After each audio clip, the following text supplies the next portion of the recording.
Hi I dream media సగర్వంగా సమర్పిస్తోంది silver screen legends. ఇవాళ మన లెజెండ్ ఎవరంటే నేను మాట చెప్పను, పేరు చెప్పను, జస్ట్ ఒక 2-3 హింట్లు ఇస్తాను. లాలు దర్వాజా లస్కర్ బోనాల్ పండగకొస్తానని రాకపోతివి. గెస్ చేశారా? ఓకే, ఇంకోటి ఇస్తాను.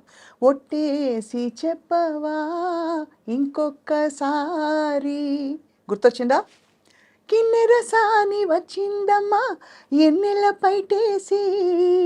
ఈ పాటకి డెఫినెట్గా చెప్పేస్తారు. Yes, the one and only karate master and evergreen అని చెప్పే పదానికి అక్షర నిదర్శనం సుమన్ గారు.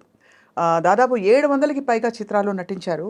ఆయన చిత్ర పరిశ్రమలో అడుగుపెట్టినప్పటి నుంచి ఎన్ని భాషలు అంటే తెలుగు, తమిళ్, కన్నడ, మలయాళం, హిందీ, ఇంకా బహుశా కొన్ని భాషలు మనకు తెలియని ఇంగ్లీష్ కూడా ఉంది యాక్చువల్లీ. అండ్ ఇప్పుడు లేటెస్ట్గా ఇంకా కూడా యాక్టివ్గా తన ప్రయాణాన్ని కొనసాగిస్తున్నారు. సుమన్ గారి లైఫ్లో ఎన్నో అప్స్ అండ్ డౌన్స్ చూశారు. ఎప్పుడు ఆయన మాట ఎప్పుడు మంచిగా ఉంటుంది, అందరి పట్ల పాజిటివిటీ ఉంటుంది.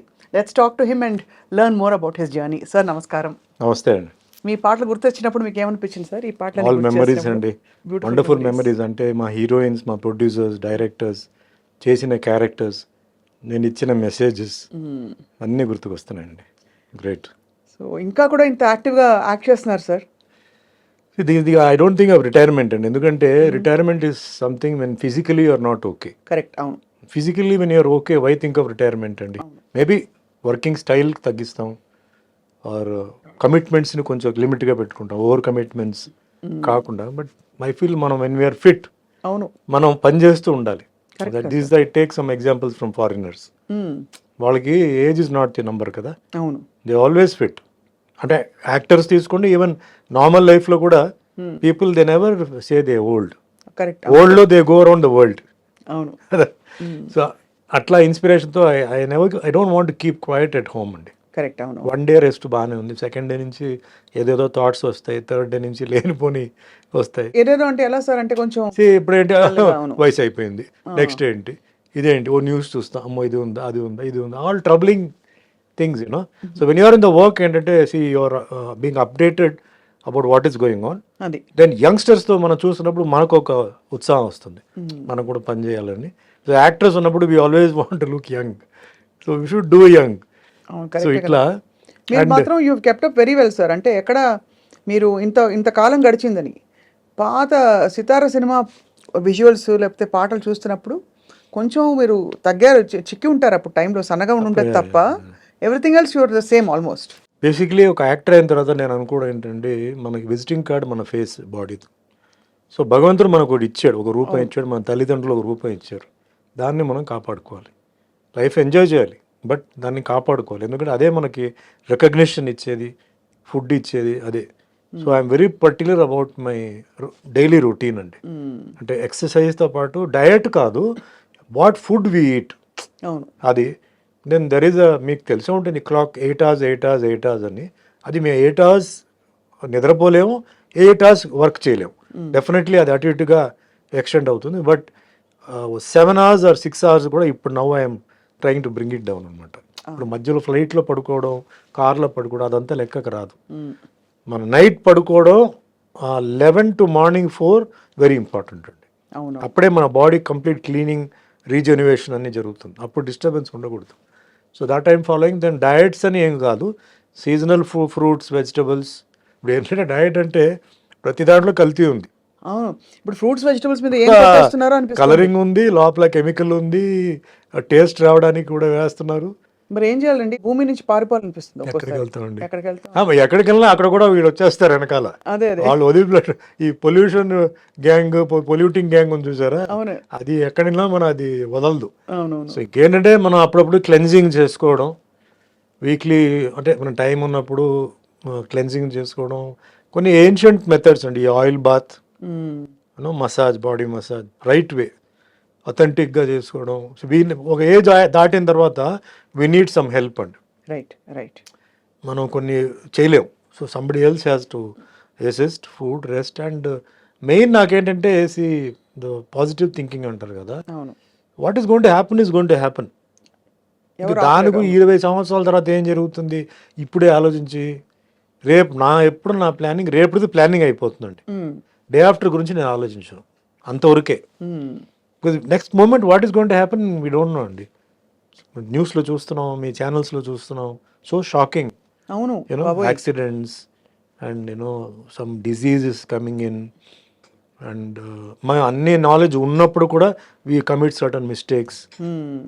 So why think too much అంటే కాదు, ప్లాన్ చేసి సెట్. ఇప్పుడు మన విత్తనాలు వేసి మనం వెయిట్ చేయాలి అంతే. అది తొందరగా రావాలి అంటే అది ఎట్లా వస్తుంది అది? సో అట్లా కొంచెం ఆ టైప్లో I take things like that. Right. Career wise కూడా చూడండి, this is my 46th year అండి. 45 years యాక్టివ్గా.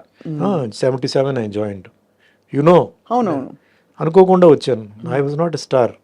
సినిమా ఇండస్ట్రీకి సంబంధం లేదు, సినిమా యాక్టింగ్ తెలియదు, ఏం తెలియదు. మామూలుగా కాలేజీకి వెళ్తున్న వాడు నేను. నన్ను ఒక ఆటో మెకానిక్ మా ఇంటికి అనుకోకుండా, మా మెకానిక్ లేడు, క్లాష్ మీద ఒకడు వస్తే వాడు యాక్టర్ కిట్టు అని చెప్పి, వాడు రావడం ఇంటికి మేకప్తోనే వచ్చాడు.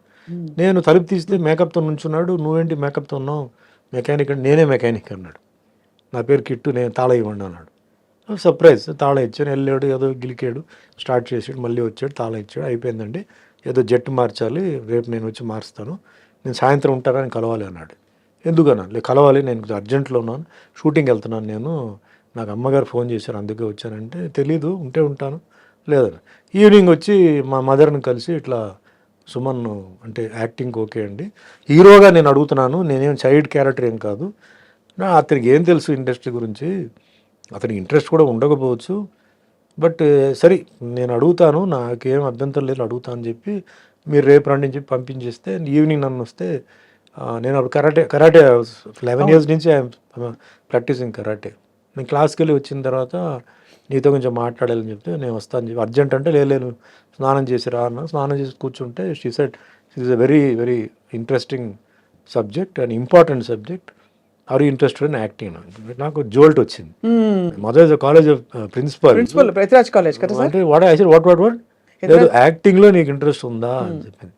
So why asking that question, నీకు ఉందా అడిగింది. నాకైతే లేదన్నాను. అదే చెప్పాను వాడికి, ఎవరికన్నాను, అదే ఆ కిట్టు వచ్చాడు కదా వాడు అడిగాడు, నాకేం అభ్యంతరం లేదు, వాడికి ఇంట్రెస్ట్ ఉందో లేదో, నీకేంటి అభ్యంతరం లేదేంటి, నువ్వు ఇంట్లో వచ్చి ఫిల్మీ మ్యాగజైన్ అలౌ చేయవు, ఏం చేయవు, నీకేంటి అభ్యంతరం? లేదు నాకేంటి, తప్పేంది, అది ప్రొఫెషనే కదా, అది ఏదైనా ప్రొఫెషనే కదా, ఎందుకు అట్లా అనుకుంటున్నాను, matured no, think about it అని చెప్తే, నేను తర్వాత నెక్స్ట్ డే మా ఫ్రెండ్స్తో మాట్లాడితే వాళ్ళు అన్నారు, a TR Ramanna was the director.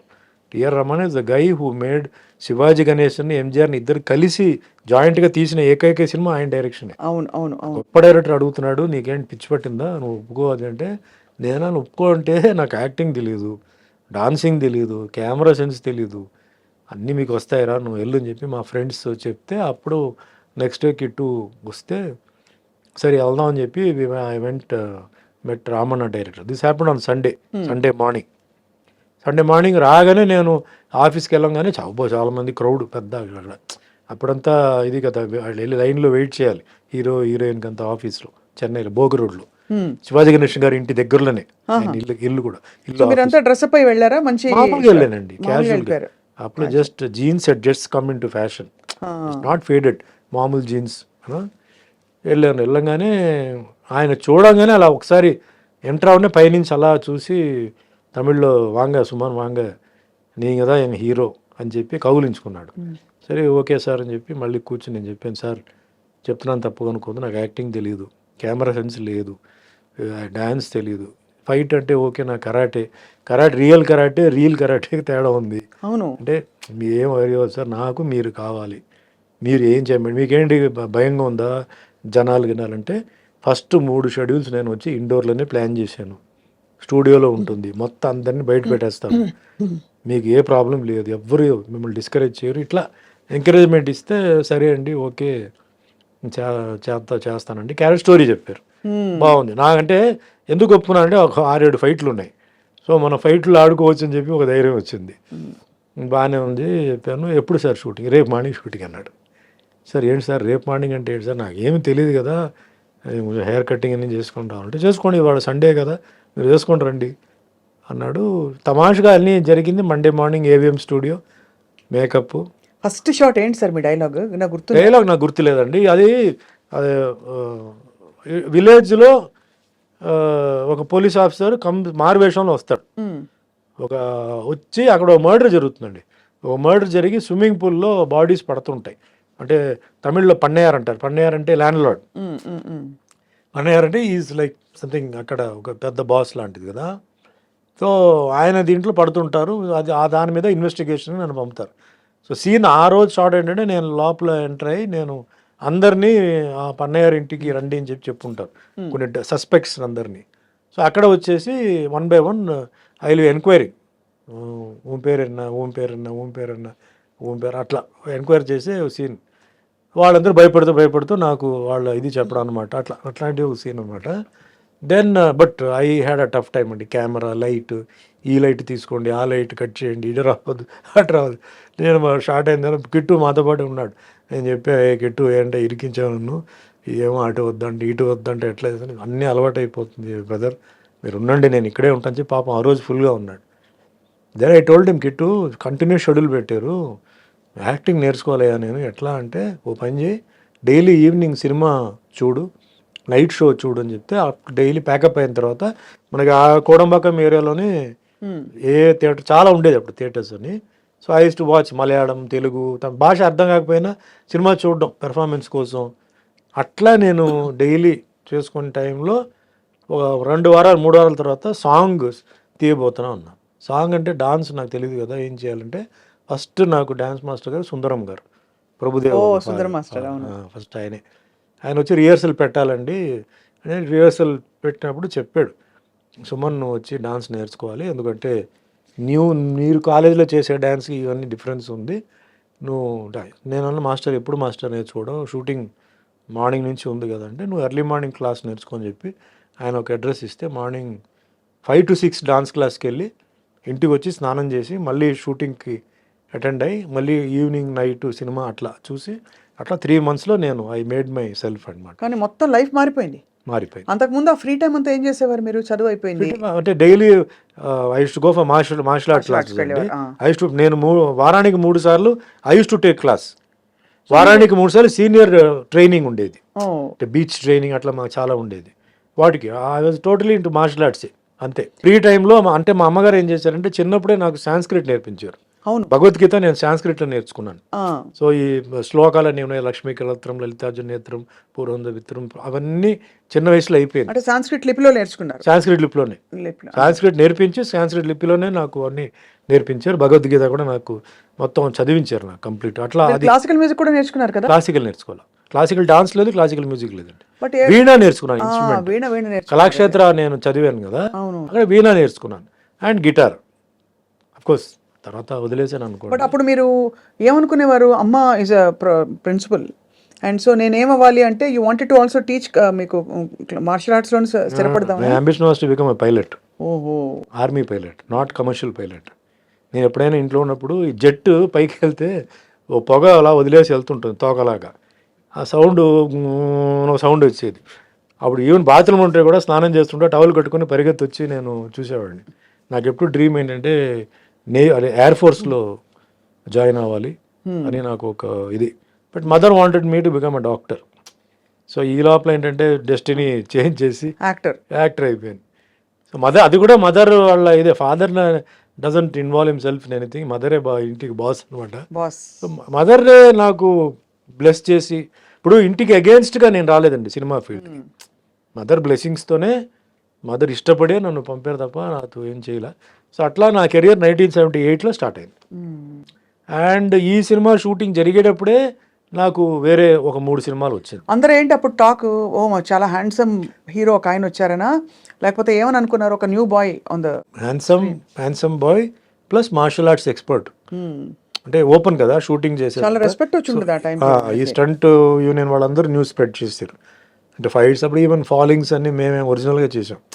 చేయలేకపోతే బాగలేకపోతే మీరు చేయండి, చేసేటప్పుడు ఎందుకు అని చెప్పి డైరెక్టర్ ఇది పెట్టారు. ఓన్లీ మరి ఏమైనా బిల్డింగ్ టు బిల్డింగ్ జంప్ కానీ అలాంటి ఉంటే మట్టుకి వాళ్ళు చేసేవారు.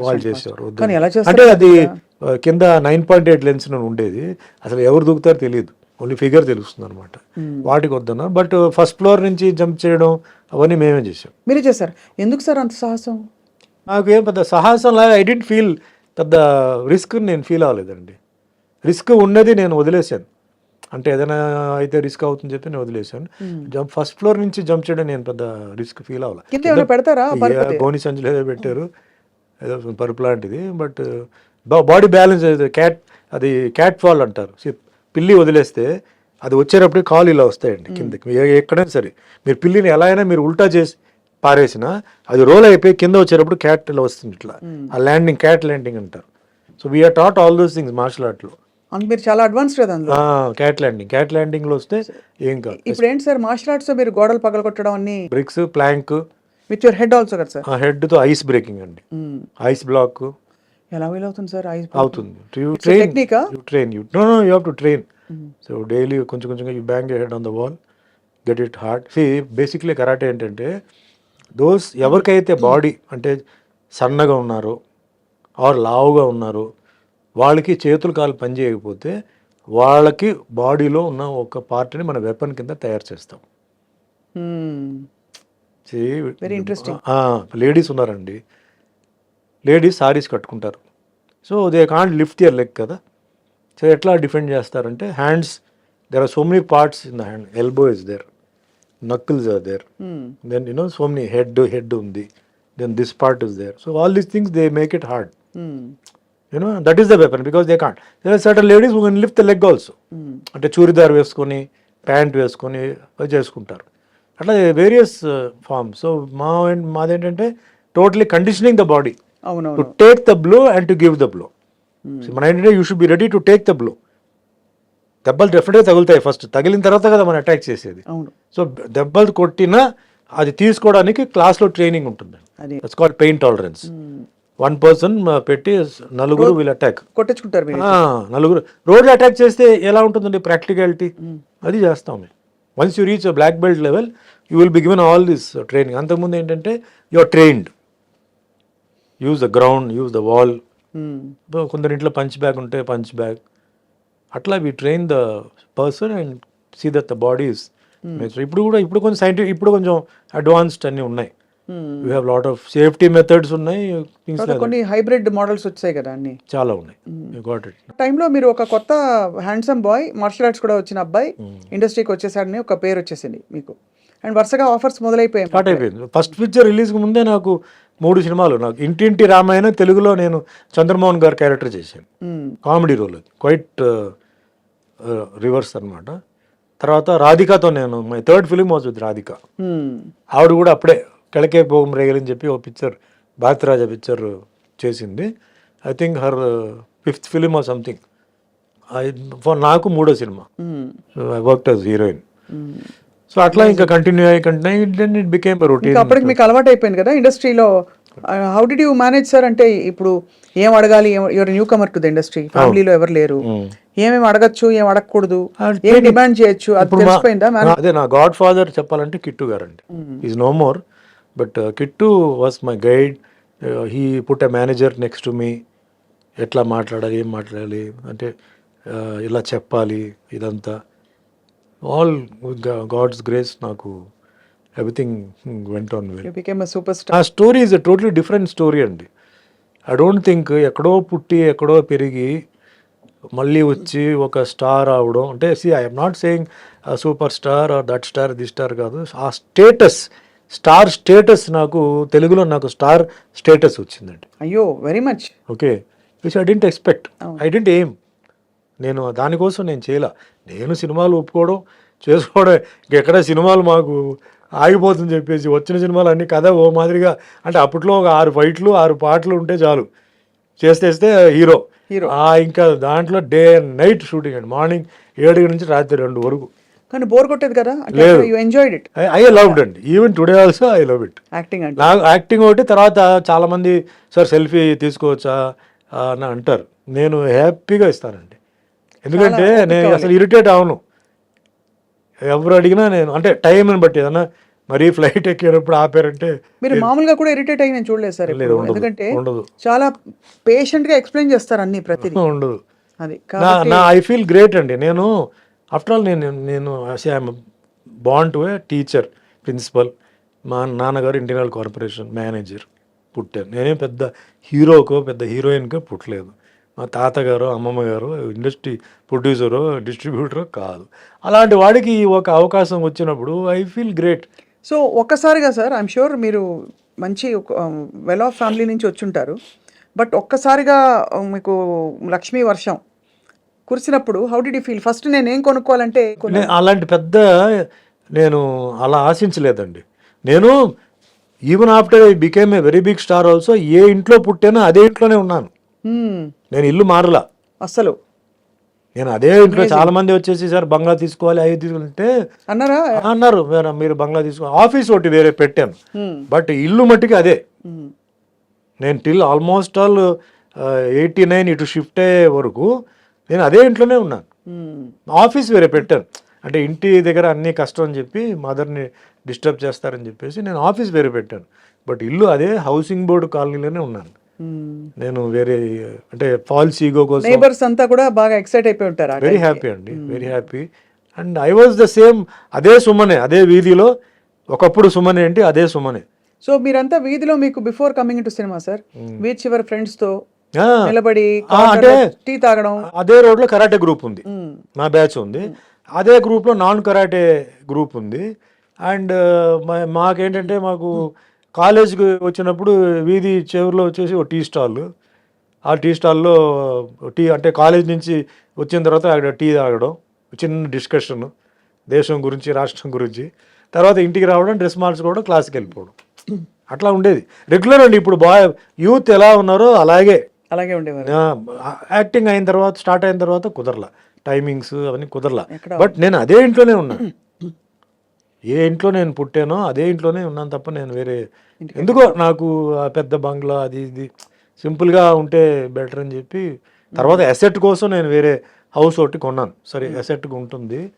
బట్ మదర్కి ఏంటంటే మెయిన్గా ఆ ఇల్లు, ఆవిడ సాయిబాబా డివోటీ. సో ఆవిడ ఏంటంటే ఎందుకో ఆ ఇంట్లో సాయిబాబా ఫీలింగ్ అదంతా ఒక ఫీలింగ్ ఉంది. నాకు వద్దురా, నువ్వు కావాలంటే నువ్వు ఇల్లు అంటే నేను ఒంటరికి వెళ్ళిపోయి ఏం చేస్తాను, అప్పటికి మ్యారేజ్ అవ్వలేదు కదా, లేదు నేనైతే ఉంటాను చెప్పి అప్పుడప్పుడు father use to come and go. So ఆ మదర్ని మనం డిస్టర్బ్ చేయకూడదు చెప్పి నేను అలాగనే కంటిన్యూ అయ్యాను అనమాట. Beautiful sir. సో అక్కడి నుంచి మొదలయ్యి ఈ సితార సినిమాలో మీ అంటే ద హోల్ ఫిల్మ్ అండ్ అందులో మీ క్యారెక్టర్ కూడా పాటలు అద్భుతమైన పాటలు పడ్డాయి. ఇప్పటికీ ఆ పాటలు ఇందాక కూడా ఎవరో how many people are listening to this song అనే కామెంట్ చూశాను. మీ పాటలే వింటున్నాను మీరు వచ్చే ముందు. అవునా? సో లక్కీగా అండి, నేను గొప్పగా చెప్పట్లేదు. ఈరోజు కూడా పల్లెటూరులో పెళ్ళిళ్ళు జరుగుతాయి నైట్లో అండి, నా సాంగ్సే ఉన్నాయండి. నాది చిరంజీవి గారిది ఉన్నాయి. అవును సాంగ్స్, అవును ఓల్డ్ సాంగ్స్. అంటే పల్లెటూరు దీంట్లో అంటే రాత్రి అంతా వాళ్ళు కొంచెం హైలో ఉంటారు, వాళ్ళకి ఆ మంచి ఫోక్ సాంగ్స్ అవన్నీ ఉంటాయి. That way I'm very lucky అండి. ఎంతోమంది ఉన్నారు ఆర్టిస్టులు, బట్ నా పాట అక్కడ ఎందుకంటే నేను వస్తున్నానని చెప్పి కాదు, నేను అలా పాస్ అవుతుంటాను. నైట్ టైం కొన్ని జర్నీ పాస్ అవుతుంది కదా, పెళ్ళిళ్ళు అన్నప్పుడు వినపడుతుంటుంది. ఇది ఎక్కడో విన్నట్టుంది అని మనసింగ్ సాంగ్ ఇది మంది అని చెప్పి తర్వాత మా అసిస్టెంట్ చెప్తారు, సార్ మందే ఇది పిక్చర్. సో అట్లా నాకు ఒక చాలా నేను తృప్తిగా ఉన్నానండి లైఫ్లో. ఏదో అనుకున్నాను, ఏదో జరిగింది. ఈరోజు ఇండస్ట్రీలో 100 సినిమాలు తెలుగులో హీరోగా చేశాను, 50 సినిమాలు తమిళ్లో హీరోగా, కన్నడలో 25 చేశాను, టోటల్గా 750 సినిమాలు దాటేశాను.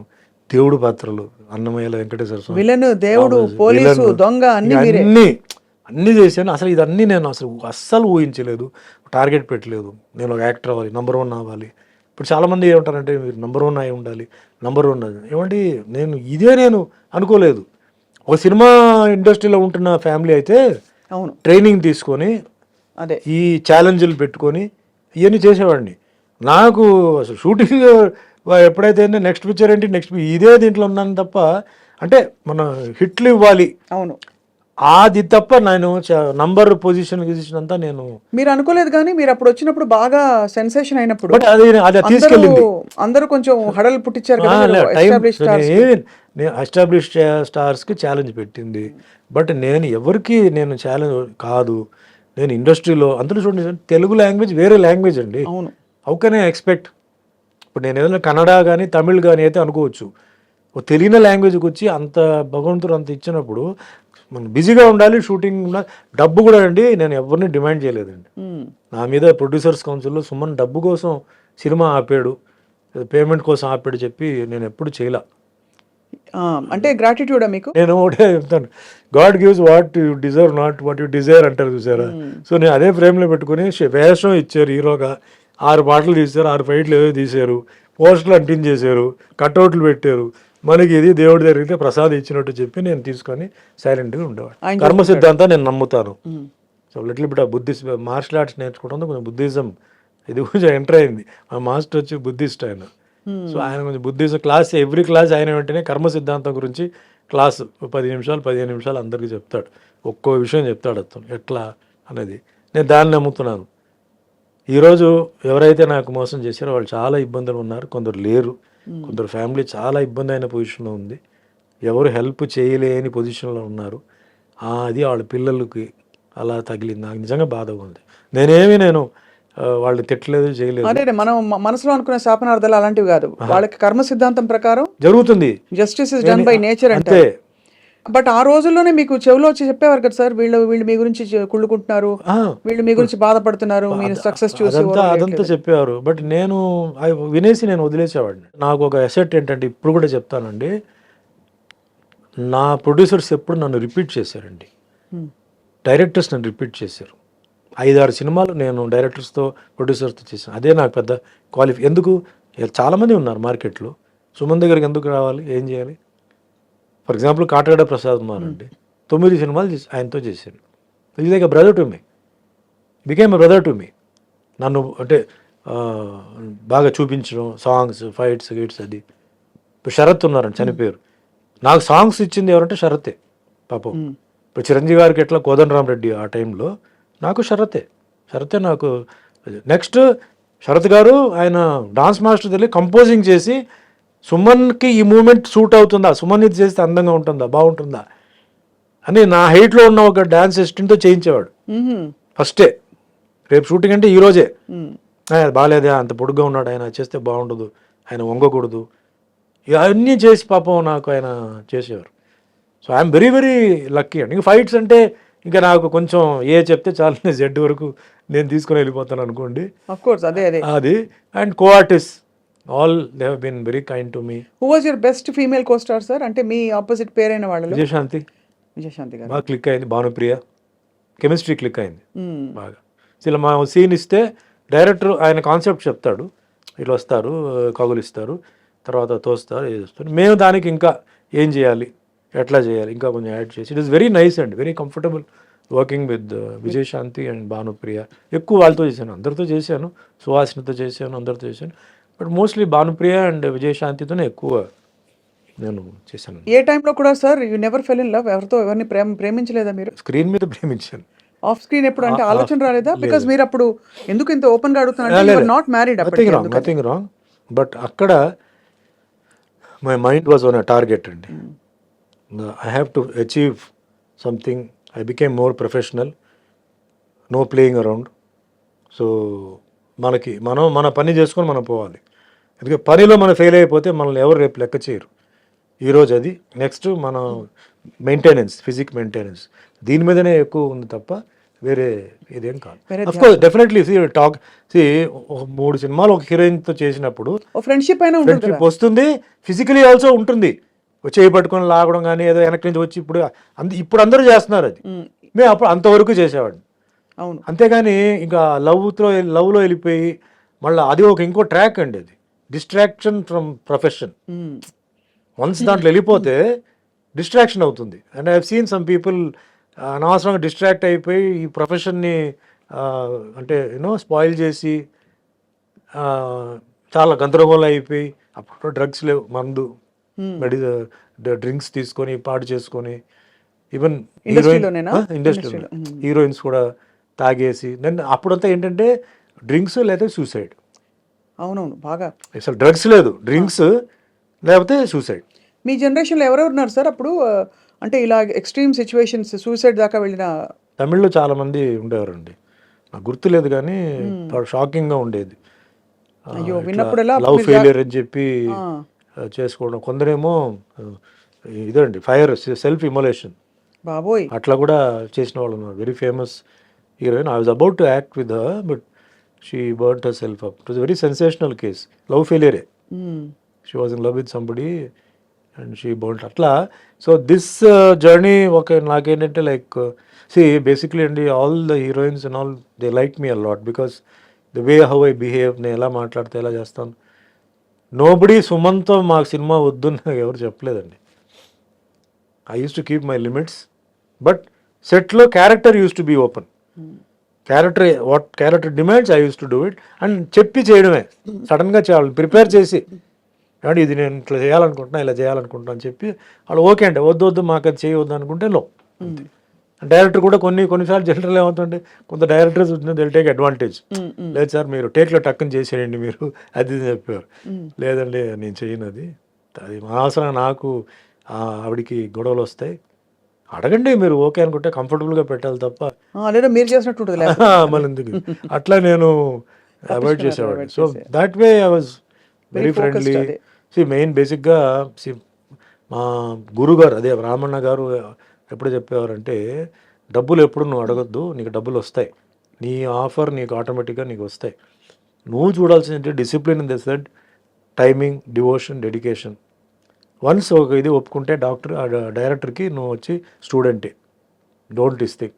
తప్పు ఉంటే అడుగు, తప్పు లేదంటే వాళ్ళు చెప్పింది చేసుకొని వెళ్ళిపో అంతే. ఆయన కొన్ని పాయింట్స్ పెట్టారు నాకు. నా లెవెల్లో నేను సక్సెస్ఫుల్ అండి. 46 years ఇండస్ట్రీలో ఇన్ని సినిమాలు చేశాను, ఇన్ని క్యారెక్టర్స్ చేశాను. సార్ పెద్ద పెద్ద స్టార్స్కి దడ పుట్టించి తమిళ్లో ఎలా ఉండేది మీకు పోటీ? సేమ్ చాలా పోటీ ఉంది కదా తమిళ్లో. పోటీ ఉండేది. ఎవరెవరు సార్ పెద్ద పెద్ద స్టార్స్ అప్పటికి ఎవరున్నారు మీ సమూజీలు? కమల్, రజనీ మాకన్నా సీనియర్ అనమాట. సీనియర్, అవును. జస్ట్ ఒక కమల్ చాలా సీనియర్. ఆయన అఫ్కోర్స్ ఈజ్ మై నాకు ఇన్స్పిరేషన్. నాకు అన్ని శివాజీ, ఎంజిఆర్ గారి తర్వాత నెక్స్ట్ నాకు కమల్, రజనీ. అంటే తెలుగు సినిమా ఫీల్డ్కి వచ్చే ముందు తర్వాత రామారావు గారిది సినిమాలు చూసి, నాగేశ్వరరావు గారిది అన్ని తర్వాత తెలుసుకున్నాను. తమిళ్ ఫీల్డ్లో శివాజీ గణేశన్ సారు, ఎంజిఆర్ గారు మాస్ క్లాస్. దాని తర్వాత కమల్ హాసన్, రజనీకాంత్ గారు. వాటిలో I was die hard fan of Kamal Haasan. Was his will. First time ఎప్పుడు కలిసారు కమల్ గారిని? ఫస్ట్ నా షూటింగ్ జరుగుతున్నప్పుడే ఆయన పక్కనే షూటింగ్ జరుగుతుంది. ఆయనది శ్రీప్రియాది షూటింగ్ జరుగుతుంది.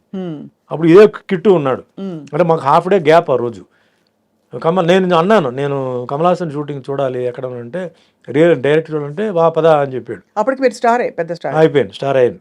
అంటే షూటింగ్ జరుగుతుంది. సట్టమెన్ కైల్ పిక్చర్ పేరు. టిఎన్ బాలు డైరెక్టర్ తీసుకెళ్తే ఆ రోజు ఫస్ట్ టైం కమల్ హాసన్ నేను చూస్తున్నాను.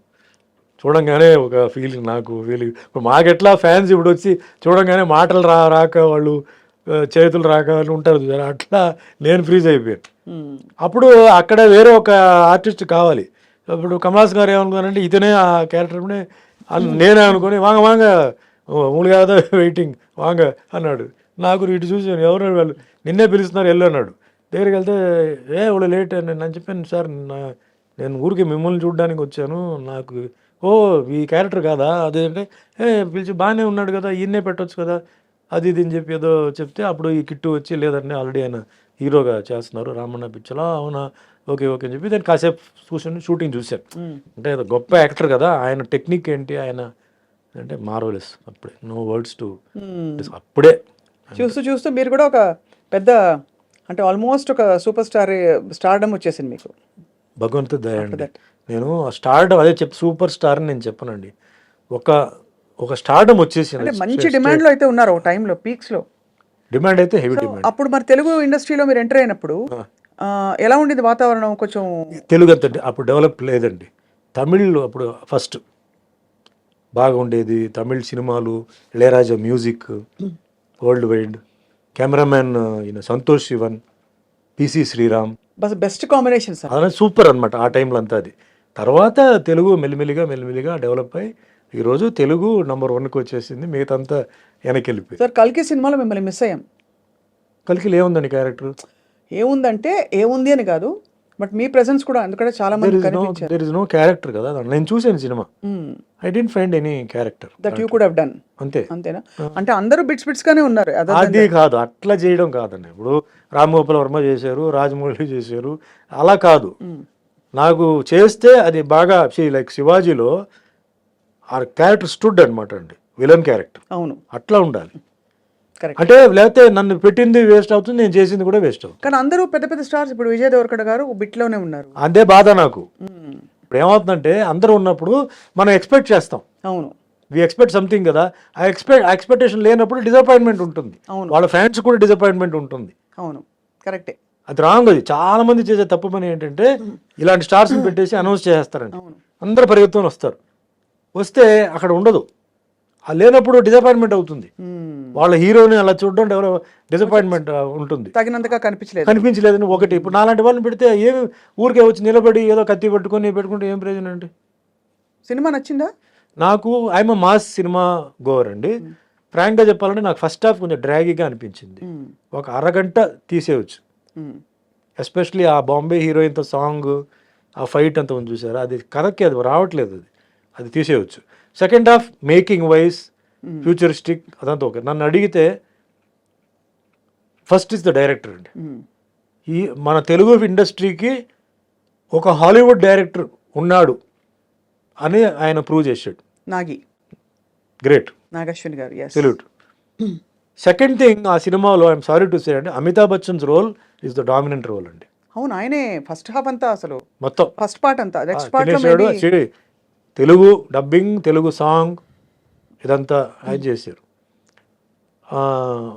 కమల్ హాసన్ బిగినింగ్లో ఒక షాక్, ఎండ్లో ఒక షాక్.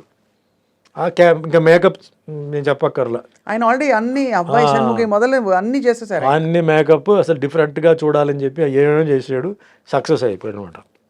ప్రభాస్ నా ఫీలింగ్ ఏంటంటే I like Prabhas should be shown like Tarzan. Is got the physique of Tarzan. నేను అది అక్కడ మిస్ అయ్యాను. ఆ హీరోయిక్ ఎలివేషన్ అంటారా? ఆయనకి ఏదో ప్లేట్ పెట్టి అది పెట్టి ఇది పెట్టి ఇదంతా ఆర్డినరీ దీంట్లో వచ్చేసింది కదా బాహుబలిలో.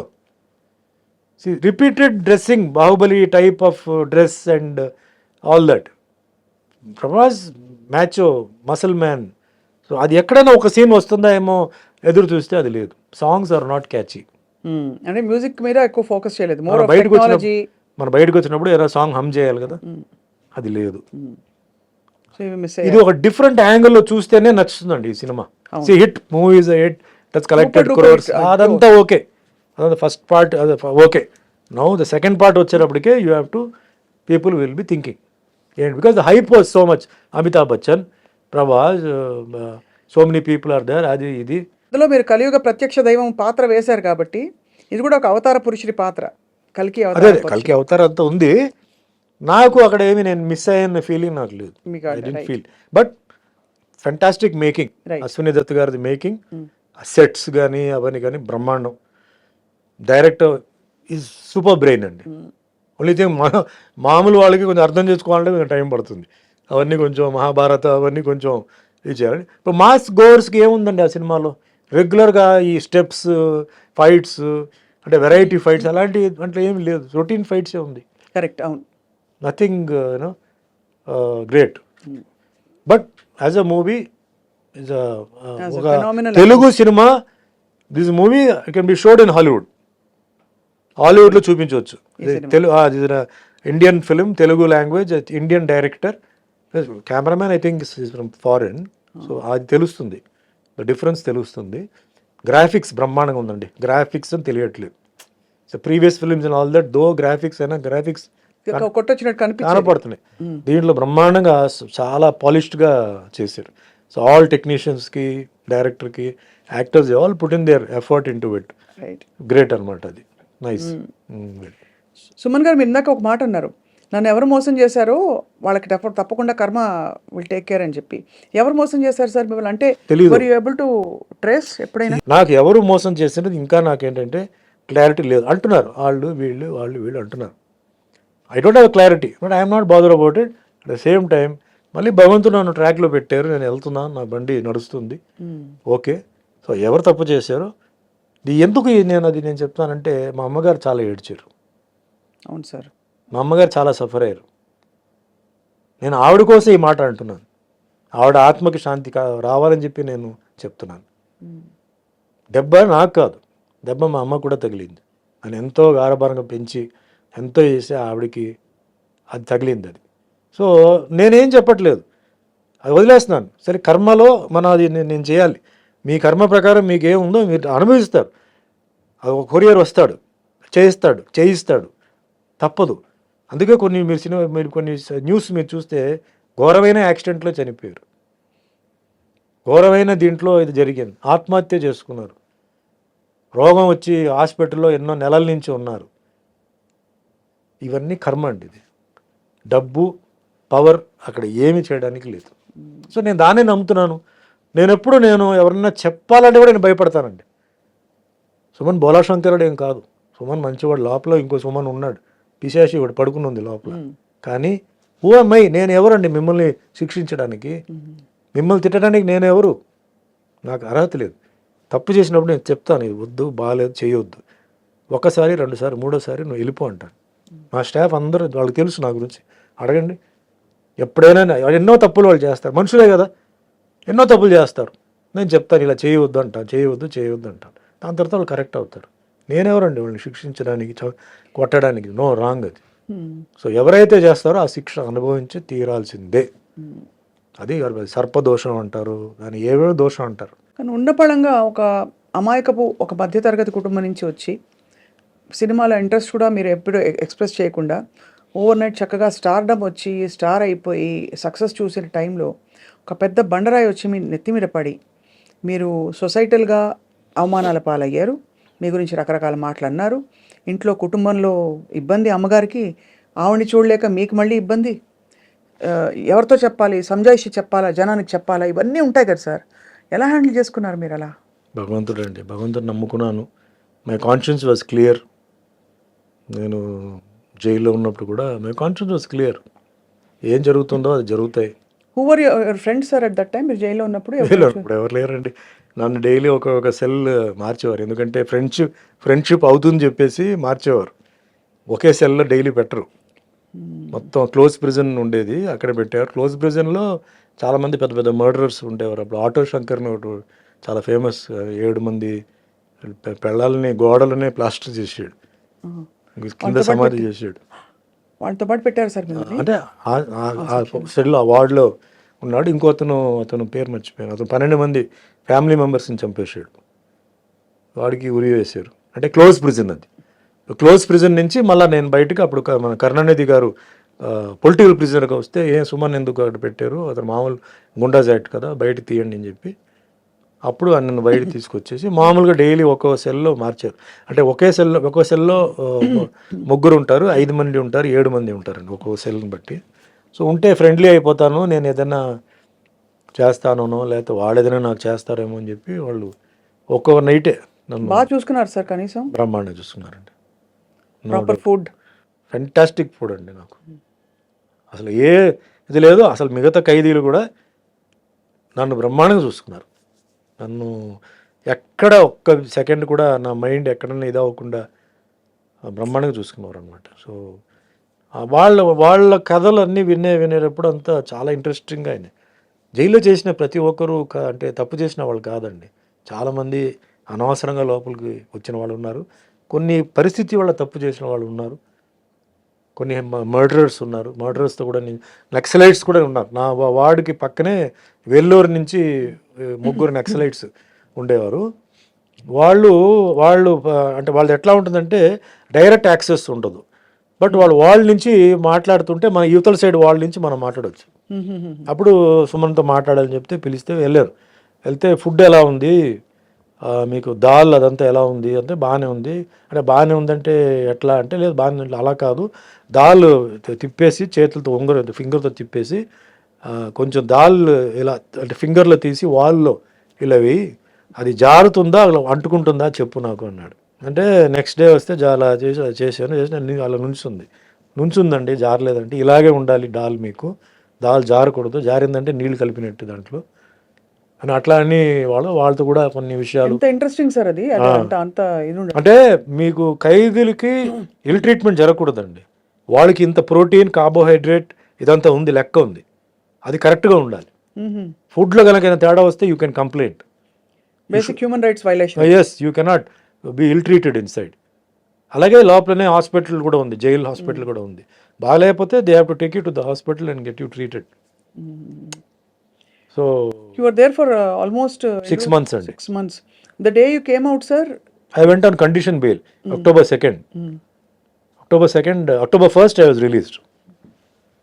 Conditional bail కి వెళ్ళి Madurai. I was in Madurai. మధురైలో ఒక 4 months or 5 months ఉన్నాను.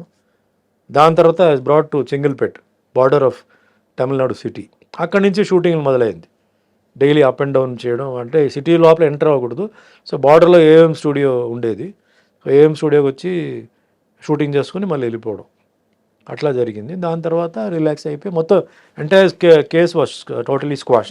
స్క్వాష్. వి రిమెంబర్ సార్ అంతా అది.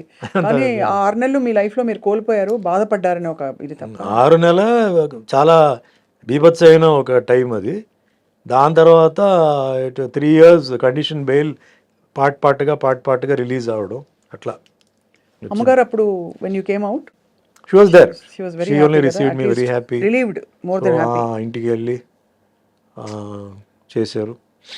జైలు నుంచి నేను బయటకు వచ్చినప్పుడు సుమలత వాళ్ళ ఫ్యామిలీ, వాళ్ళ మదర్ సిస్టర్ వచ్చి నన్ను జైలు దగ్గర రిసీవ్ చేశారు. మా ఇంటికి వచ్చాను. ఇంట్లో సుమలత గారు ఆవిడ మదర్ వచ్చి నన్ను కలిసి వెళ్ళారు. Next day morning Mohan Babu గారు వచ్చారు, ఒక దండ. అందుకే నాకు మోహన్ బాబు గారు అంటే అందరూ ఆయన కోపిస్టు, అది ఇది చెప్పి ఏం చెప్పినా అంటే ఆయన character okay, golden heart. But ఆ ఒక్క విషయానికి నేను పాదాభివందనాలు చేస్తున్నాను. గేట్ దగ్గర వచ్చి నుంచున్నాడు.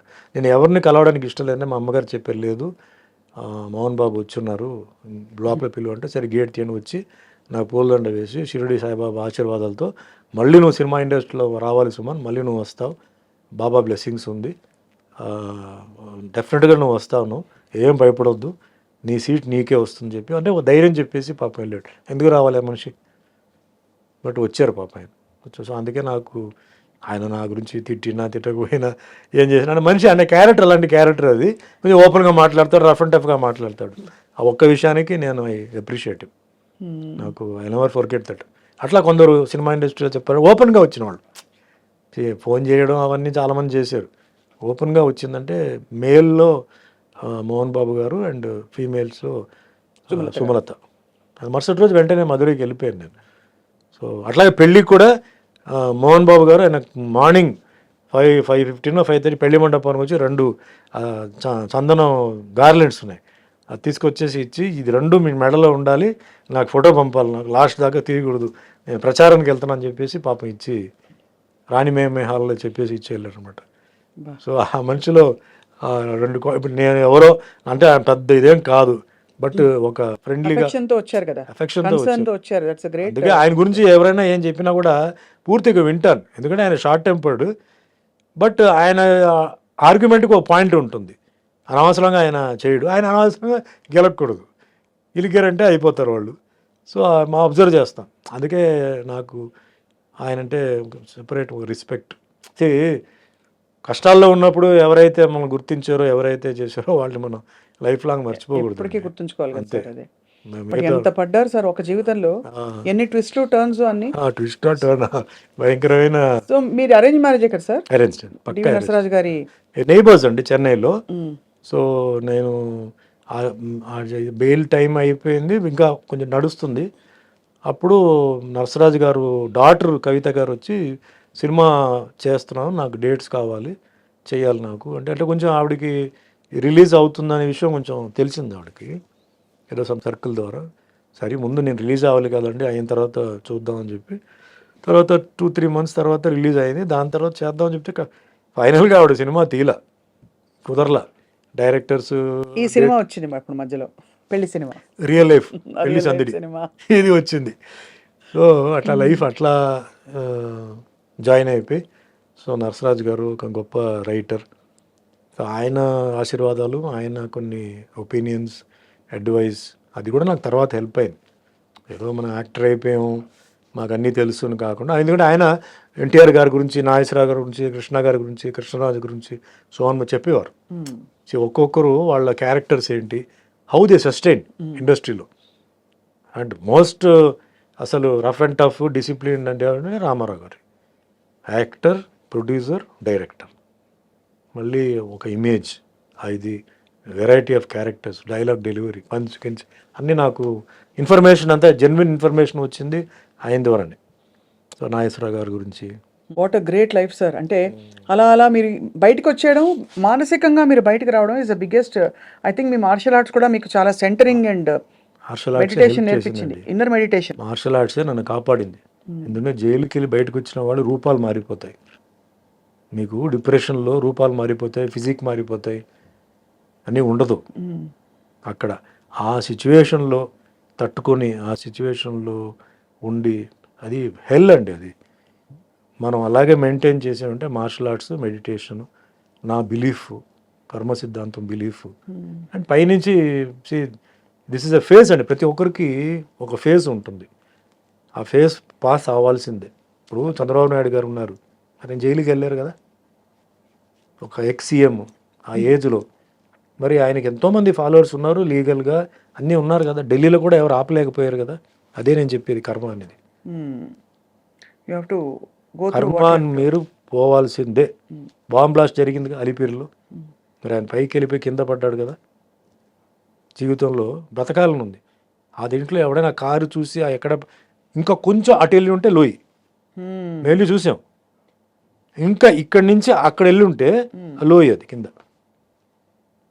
సో కర్మని జస్ట్ ఎగ్జాంపుల్ చెప్తాను, ఎందుకంటే సుమన్ ఏదో పిచ్చివాడు, ఏదో ఏదో మాట్లాడుతున్నాడు, ఏదో అనుకుంటా. చాలా పర్ఫెక్ట్గా చెప్తున్నారు మీరు. ఇది సార్ ఈ కోణంలో I have to ask you, మీరు వెంకటేశ్వర స్వామి పాత్ర వేయడం అదొక డివైన్ బ్లెస్సింగ్గా వచ్చింది కదా మీకు. అంటే మీరు చాలా సందర్భాల్లో చెప్పారు, అంటే being selected for that character. ఈ సినిమా ఇండస్ట్రీకి దేవుడు నన్ను తీసుకొచ్చిందే దానికోసం అనుకుంటున్నాను. ఎందుకురా నేను సినిమా ఇండస్ట్రీకి వచ్చాను, సంబంధం లేని ఇండస్ట్రీ కదా అని నేను చాలాసార్లు నేను అనుకుంటే, అన్నమయ్య సినిమా ఎప్పుడైతే వచ్చే వెంకటేశ్వర స్వామి క్యారెక్టర్ చేసి సినిమా రిలీజ్ అయిన తర్వాత నాకు ఎంత మంచి పేరు. అప్పుడు నాకు ఒక ఫీలింగ్, వెంకటేశ్వర స్వామి నన్ను సినిమా యాక్టర్ చేసింది దీనికోసమే, ఈ పాత్ర వేయడానికి. ఇన్ని సంవత్సరాలు ఆ ట్రైనింగ్, వెంకటేశ్వర స్వామి క్యారెక్టర్ చేయడం ఈజీ కాదు. ఎక్స్ప్రెషన్ కానీ, ఆ ఫిజిక్ కానీ, ఆ ఫేస్ కానీ, ఆ టైం వచ్చేటప్పటికి ఆ షూటింగ్ స్టార్ట్ అయింది. అలాగే శ్రీరామదాసు, సత్యనారాయణ స్వామి, ఇవన్నీ నేను ఫీల్ అవ్వడం అదే. ఫైట్స్కి ఎంతోమంది ఉన్నారు, డాన్స్కి ఎంతోమంది ఉన్నారు, గ్లామర్కి ఎంతోమంది ఉన్నారు, బట్ ఈ క్యారెక్టర్ చేయడానికి ఎంతమంది ఉన్నారు, ఎంతమంది చేశారు, ఎన్ని సక్సెస్ అయింది. సో నా ఫీలింగ్ ఒకటే. నేను అంతకుముందు నాకు పెద్ద భక్తి అదంతా కూడా లేదండి. దేవుడు అంటే భయం, ఏదో నమస్కారం, టెంపుల్, తిరుపతి, తిరుత్తని, ఇటు రామ్. వెంకటేశ్వర స్వామి క్యారెక్టర్ వచ్చినప్పుడు నేను, బట్ రామారావు గారు చేశారు. ఆయనలో 10% మనం చేయగలిగితే చాలు. ఆయన ఏమేం చేశారు అని కనుక్కున్నాను రామారావు గారి దగ్గర పనిచేసిన వాళ్ళ దగ్గర. వాళ్ళు ఇట్లా ఆయన నేల మీద పడుకునేవారండి, మార్నింగ్ 3కి లేచేవారు, ఆ ఎక్సర్సైజ్ అవి చేసి ఇట్లా. సో అదే ఫాలో చేద్దాం. నేల మీద పడుకున్నాను, 3 గంటలు లేవడం, రెడీ అవ్వడం, 5 o'clock అన్నపూర్ణ స్టూడియో రావడం, వెజిటేరియన్, నో ఫ్యామిలీ లైఫ్, ఇల్లు షూటింగ్ ఇల్లు, అంతే. 8 months మార్నింగ్ చల్లనీళ్ళు స్నానం చేయడం, వింటర్ హైదరాబాద్, అక్టోబర్ సీజన్, ఒక ఇది పెట్టి చేశాను. మేకప్ అందరికి వేస్తారు, మన మేకప్ వేస్తే అది అందాలిగా. రాఘవేంద్రరావు గారు ఎలా ఏమని ఉంటారు మిమ్మల్ని చూసి? నన్ను స్వామినే పిలిచేవారు, పేరు పెట్టి పిలవాల.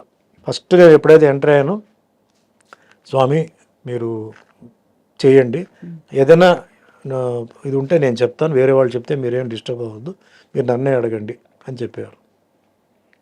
ఆ సినిమాలో ఆ పేరు వచ్చిందంటే డైరెక్షన్ సైడ్లో రాఘవేంద్రరావు గారికి. అంత అద్భుతమైన ఆర్నమెంట్స్ ఇవన్నీ వేశారంటే ప్రొడ్యూసర్ స్వర్గీయ దొరస్వామిరాజు గారు, and technicians cameraman Vincent, music director Keeravani, voice ఇచ్చిన బాలు గారు, ఎస్పి బాలసుబ్రహ్మణ్యం, ఇవన్నీ కంబైన్ అయిందండి. నేను ఒట్టి విగ్రహమే, ఆ విగ్రహానికి రంగు పూసి ఆ విగ్రహాన్ని అంత తీర్చిదిద్ది చేసింది ఏంటంటే వీళ్ళే టెక్నీషియన్స్. అండ్ పేరు రావడం, హిట్ అవ్వడం అది పైనుంచి. అంత చేసి ఫ్లాప్ కూడా అవ్వచ్చు కదా, హిట్ అవ్వాలి రూల్ ఏముంది, ఏం లేదు. అదే యాక్షన్ సినిమానా, డ్యూయట్స్ ఉన్నాయా, ఏమున్నాయి అంటే రెగ్యులర్ డ్యూయట్స్ లేవు. ఆ ట్రెండ్ వేరే. అప్పుడు ట్రెండ్ ఆల్రెడీ, అప్పుడు రొమాంటిక్ ట్రెండ్, నాగార్జున కూడా రొమాంటిక్ ట్రెండ్లోనే ఆయన ఉన్నారు. అది పెట్టిన రొమాన్స్ కూడా చాలా సమయోచితంగా ఒక సందర్భం క్రియేట్ చేసి చాలా గ్రేస్ఫుల్గా పెట్టారు. అన్నీ కొంచెం టెన్షనే, ఒప్పుకుంటారా ఒప్పుకోరా అని చెప్పి ఒక టెన్షన్ అది. బట్ చేసాం ధైర్యం. అంటే హ్యాట్స్ ఆఫ్ టు దొరస్వామిరాజు గారు, ఎందుకంటే సినిమా బాగా రావాలని చెప్పేసి ఆయన అన్ని డబ్బు మొత్తం పెట్టేశాడండి. అంత వెంకటేశ్వర స్వామి భక్తుడు ఆయన. ఏం కావాలన్నా పెట్టాలని చెప్పి ఆయన పెట్టాడు.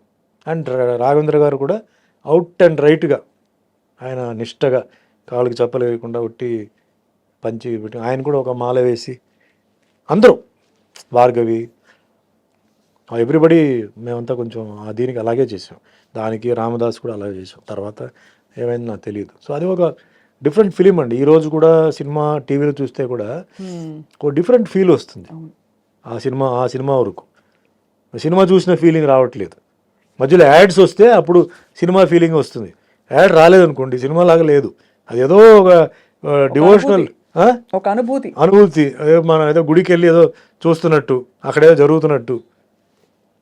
And president of India Shankar Dayal Sharma ఆయన సినిమా చూడాలని ఆ సినిమా అక్కడ రాష్ట్రపతికి రప్పించి, సినిమా వచ్చిన తర్వాత నేను వెంకటేశ్వర స్వామికి ఎవరు యాక్ట్ చేసి ఆయన రమ్మని చెప్పి నేను అక్కడికి వెళ్ళి ఇట్లా పక్కనే కూర్చొని సినిమా చూడడం, రాష్ట్రపతికి భావంతో ఆయనతో భోజనం చేయడం.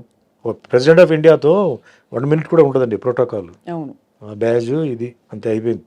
అలాంటిది టిఫిన్, సినిమా, ఇంటర్వెల్, మళ్ళీ భోజనం, మళ్ళీ felicitation. Half day I was in Rashtrapati Bhavan. Amazing కదా అసలు, గ్రేట్ ఎక్స్పీరియన్స్. అంటే ఇదే మనకి మీరు లిటరలీ మీరు పడ్డ కష్టానికి 10 మీకు గౌరవం, అన్నీ సత్కారం, ఇంకా యోగం అంటారు కదా, యోగం అది అన్నీ జరిగిపోయాయి. ప్రెసిడెంట్ ఆఫ్ ఇండియా ఇంట్లో పోయి భోజనం చేయడం ఏంటండి? అంబానీ ఇంట్లో భోజనం చేయవచ్చు, లేకపోతే టాటా ఇంట్లో భోజనం చేయవచ్చు. ప్రెసిడెంట్ ఆఫ్ ఇండియా ప్రోటోకాల్ ఉంది. అవును.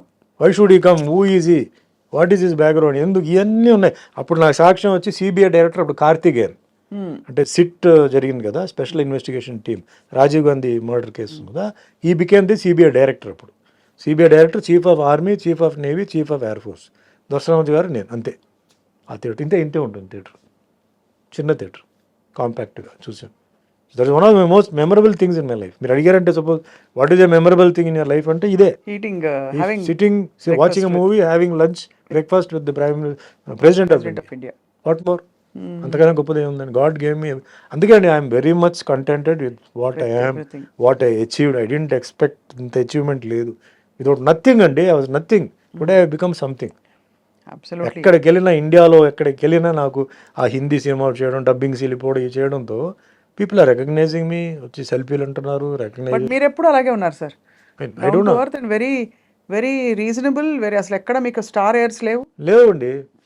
బికాజ్ నేను ఎప్పుడు చెప్తాను, స్టార్ చెప్పొద్దండి అంటాను. ఎందుకు అంటారు? ఏమండి ఆకాశంలో స్టార్ ఉంది కదా, ఎప్పుడు ఉంటుందా? ఉండదు కదా, సడన్గా కనిపించదు, 2-3 ఉంటాయి. సో మేము కూడా అంతే, మేము ఎప్పుడు కనపడం, వస్తాం, కనపడతాం, మళ్ళీ వెళ్ళిపోతాం. అందుకే నాకు స్టార్ స్టేటస్ పెట్టొద్దు. నాకు మామూలుగా వేరేనే చెప్పండి, యాక్టర్ని పెట్టండి. స్టార్ స్టేటస్ అని వద్దండి. Because you just imagine sun, moon. Sun కూడా డే, మన నైట్ బిజినెస్ లేదు. నైట్ చందమామ వస్తుంది, అది నైట్ మార్నింగ్ అవుట్ అయిపోయింది. ఓన్లీ గాలి మట్టికి ఎప్పుడు ఉంటుంది. సో నాకు వద్దండి ఆ స్టేటస్ అని వద్దు. ఏదో సార్ మీ ఇన్విటేషన్లో మీ పేరు ఏం పెట్టాలి, ఆ స్టార్, ఈ స్టార్, ఆ స్టార్ అంటే ఏం వద్దండి. యాక్టర్ సుమన్ చాలు, everybody knows me. Actor Suman పెట్టండి, నాకు ఆ స్టార్ స్టేటస్ వద్దు అని చెప్పి నేను చెప్తానంటే నాకు చాలండి. చాలా 10 languages, Tamil, Telugu, Kannada, Malayalam, Hindi, Oriya, Bhojpuri, Banjaran language, in English film. I'm going to act in Tulu film. 11th language ఇప్పుడు వస్తుంది. అది 11th లాంగ్వేజ్ అవుతుంది. వాట్ మోర్ అండి? నాకంటూ ఒక రికార్డ్ నేను సెట్ చేశాను కదా. డివోషనల్ సైడ్లో సెట్ చేశాను, యాక్షన్ సైడ్లో సెట్ చేశాను, రొమాంటిక్ సైడ్లో సెట్ చేశాను, ఫ్యామిలీ సైడ్ సెట్ చేశాను. అన్నిటికంటే ఎక్కువ మిమ్మల్ని కష్టపెట్టిన వాళ్ళు సెట్ చేశారు సమాధానం చెప్పి. సో టీవీ సీరియల్ చేశాను, వెబ్ సిరీస్ చేశాను, ఓటీటీ చేశాను, సినిమా చేశాను, పెద్ద సినిమా చేశాను, అన్నీ చేశాను. ఇంకా సినిమాని ఏది వదలపెట్టలా. డిజిటల్ సినిమా చేశాను, ఏం చూద్దామని చెప్పి. అంటే నేను I become passionate to films అండి. ఇప్పుడు నాకు మిగతా అంతా ఏది నాకు అట్రాక్టివ్గా లేదు. పాలిటిక్స్ కూడా నాకు మొన్న కూడా ఎవరో పాలిటిక్స్ చెప్తే నేను దానికి 99లో మీరు వచ్చినట్టున్నారు టీడీపీలో. అప్పుడు పనిచేశాను. అప్పుడు వాజ్పేయి గారు, చంద్రబాబు నాయుడు ఇద్దరు కలిసి ఉన్నారు. తర్వాత వాళ్ళు ఓడిపోయి, తర్వాత నాకు ఎందుకో ఇప్పుడు కూడా నాకు మొన్న కూడా ఎందుకు మీరు కంటెస్ట్ చేయకూడదు అది అని చెప్తే, బేసిక్లీ నాకు పొలిటికల్ సిస్టమ్, నాకు ప్రజెంట్ పొలిటికల్ సిస్టమ్ నాకు ఎందుకో నచ్చలేదండి. నా ఈ పార్టీ ఆ పార్టీని కాదు, కాశ్మీర్ టు కన్యాకుమారి వరకు నాకు కొన్ని డౌట్స్ ఉన్నాయి. అందువల్ల నేను వెళ్ళాలా వద్దా ఏంటి అనేది నేను కొంచెం అలా కొంచెం దూరంగా వచ్చాను. అంటే నేను చెప్పొచ్చా మీకు? చెప్పండి. జైల్లో ఉండి ఒక లీడర్ ఉమ్, కంటెస్ట్ చేస్తాడు. ఉమ్, జైల్లో ఒక లీడర్ ఏదో ఒక కేసు కింద జైల్లో ఉన్నాడు, అతను కంటెస్ట్ చేస్తున్నాడు కదా. జైల్లో ఉన్న ఖైదీలు ఎందుకు ఓటు చేయకూడదండి? అవును, అది కరెక్ట్ కాదంటారు అది. కదా. ఆ ఖైదీలు పర్మనెంట్ ఖైదీలు కాదు, వాళ్ళు 5 రోజులకో 5 వారాలకో 5 నెలలకో వచ్చిన వాళ్ళు మా అయితే ఒక 4 సంవత్సరాలు ఉంటారు. ఆ ఓట్లన్నీ పోయిందిగా. అవును. సో మనం వీళ్ళని పర్మనెంట్ ఈ పార్టీ గెలిచింది ఈ పార్టీ గెలిచింది అంటున్నారు. మరి జైలు అన్నిట్లో ఎంతమంది ఖైదీలు ఉన్నారు, వాళ్ళందరిది ఓటు కనుక పడి ఉంటే మరి వీళ్ళు గెలిచి ఉంటారా లేదా ఓడిపోయి ఉంటారా? మరి ఇది అన్యాయం కదా అది. జైల్లో ఉన్న లీడరు జైల్లో ఉన్నాడు, క్రైమ్లో ఉన్నాడు, వాడికి ఏదో శిక్ష పడింది లేకపోతే ఏదో జరుగుతుంది, వాడు కంటెస్ట్ చేయవచ్చు. జైల్లో ఉన్న ఖైదీలు ఓటు వేయకూడదు, న్యాయం అది. ఇది ఒక పాయింట్. ఉమ్, ఒక మనిషి లీడరు 2 చోట్ల పోటీ చేస్తాడు కదా, ఎమ్మెల్యే ఎంపీ. మనం ఎందుకు ఒకే చోట్ల ఓటు వేయాలి? మనం ఎందుకు 2 చోట్ల వేయకూడదు? పాయింటే. మరి ఇది క్లారిటీ అవ్వలేదు, జనాలకి ఏం తెలియదు. అందుకే ఏదో ఈ పార్టీ ఆపాడు, కాశ్మీర్ టు కన్యాకుమారి వరకు దీనికి క్లారిటీ కావాలి అంటున్నాడు. కరెక్ట్. ఆ క్లారిటీ వచ్చి ట్రాన్స్పరెన్సీ వస్తే తప్పు కదండి. ఇప్పుడు నేను ఏమంటానంటే అంటారు. ఖైదీలు మీరు జైల్లో, అదే చెప్తాను, జైల్లో ఉన్న ఖైదీలు అందరూ నేరం చేసిన వాళ్ళు కాదు. ఉమ్, వాళ్ళ మీద కొన్ని కేసులు కావాలని ఫ్రేమ్ చేసి కొన్ని బ్యాచ్ ఉంది, ఉమ్, కొన్ని టైం బాగలేక ఏదో తప్పులు చేశారు వెళ్ళారు, కొందరు తప్పులు చేసిన వాళ్ళు ఉన్నారు, అది వేరే. బట్ ఒక పార్టీని ఎలక్షన్ చేసినప్పుడు వాళ్ళు కూడా హక్కు ఉంది కదా అంటున్నాను. ఉండాలి. వాళ్ళని ఎందుకు దూరం పెట్టి వాళ్ళని ఎందుకు అవాయిడ్ చేస్తున్నారు వీళ్ళు? అది కరెక్ట్ కాదు, పొలిటికల్ సిస్టమ్ కరెక్ట్ కాదు. అదే మాదిరిగా ఒక అతను 2 చోట్ల పోటీ చేస్తాడు, ఎంపీగా చెయ్యి, కానీ మనం ఒకటే ఓటు, ఓన్లీ 1 ఓట్, అది కరెక్టా? కరెక్ట్ కాదు కదా అది. ఇట్లా నాకు కొన్ని డౌట్స్. ప్లస్ మన డెవలప్మెంట్ ఎందుకు అవ్వట్లేదు, ఇంత మార్పు గిరిపు వస్తుంది కదా, ఎందుకు అవ్వట్లేదు? అమెరికా ఎందుకు అంత డెవలప్ అయి ఉంది అని ఒక నా కంపారిజన్, ఇది నా ఓన్. ఇది అమెరికాలో ఉంటున్న సో కాల్డ్ సెనేటర్స్ అంటే గవర్నర్స్, వీళ్ళందరండి ఏ సబ్జెక్ట్ ఉందో ఆ సబ్జెక్ట్లో దే వెల్ వర్స్డ్ అండి, they very well educated. Right. అంటే ఒక ప్రాబ్లం వస్తే దాన్ని ఎలా సాల్వ్ చేయాలి, ఇమీడియట్గా దాన్ని ఎట్లా ట్యాకిల్ చేయాలి అనేది వాళ్ళకి ఆ సబ్జెక్ట్ ఉంది, they have learn the subject అండి. ఇక్కడ ఏమైందంటే ఎలక్షన్ రిజల్ట్ వచ్చిన తర్వాత అందరికీ పోస్టులు ఇవ్వాలంటే మినిస్టర్ పోస్టులు ఇవ్వాలండి. అసలు వాళ్ళకి అది సూట్ అవుతుందా, వాళ్ళకి అది తెలుసా తెలీదా అనేది ఇక్కడ ఆలోచించకుండా ఇచ్చేస్తున్నారు మోస్ట్లీ. వాళ్ళు ఏం చేస్తున్నారు, ఇది వదిలేస్తే ఇంకా మనకి మళ్ళీ రాదని చెప్పేసి తీసేసుకుని వాళ్ళకి సబ్జెక్ట్స్ కొందరికి తెలుసు కొందరికి తెలియదు. తెలియని వాళ్ళు ఏం చేస్తాడు, అడ్వైజర్గా ఒక 5-6 మందిని పెట్టుకుంటున్నాడు. 5-6 మంది ఏం చెప్తారో అదే ఇతను చెప్తున్నాడు. అవును. ఇతను సొంత బుర్ర లేదు. ఆ 5-6 మంది వాళ్ళ స్వార్థం ప్రకారం చెప్పుకుంటారు కదా. వాళ్ళకి ఒక సపోజ్ అడ్వైజర్ ఏ ఉన్నాడు, అతనికి ఎక్కడో ఒక ప్లేస్లో స్థలం ఉంది, అది చేయండి సార్, మనం అక్కడ ఫ్యాక్టరీలు పెడదాం సార్, అక్కడ మనం ఇది చేద్దాం అది చేద్దాం అటు ఇస్తాడు. వీళ్ళకి తెలియదు కదా. సో వీళ్ళకి ఏంటంటే they have to show some progress.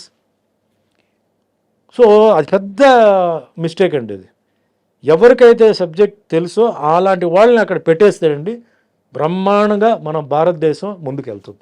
For example మొన్న జరిగిన దీంట్లో సెంట్రల్ మినిస్టర్గా మన రామ్మోహన్ నాయుడు, ఎర్రంనాయుడు గారు కొడుకుని పెట్టారు. రామ్మోహన్ నాయుడు నాకు ఎప్పటి నుంచో తెలుసు, శ్రీకాకుళం దీంట్లో వండర్ఫుల్ అగ్రికల్చరిస్ట్ అండి. చిన్నప్పటి నుంచి వ్యవసాయంలో ఆ వాతావరణంలో పెరిగిన కుర్రాడు. వర్షం ఎప్పుడు వస్తుంది అనేది ముందే వెదర్ రిపోర్ట్ కన్నా ఆయన బ్రహ్మాండంగా చెప్తాడు.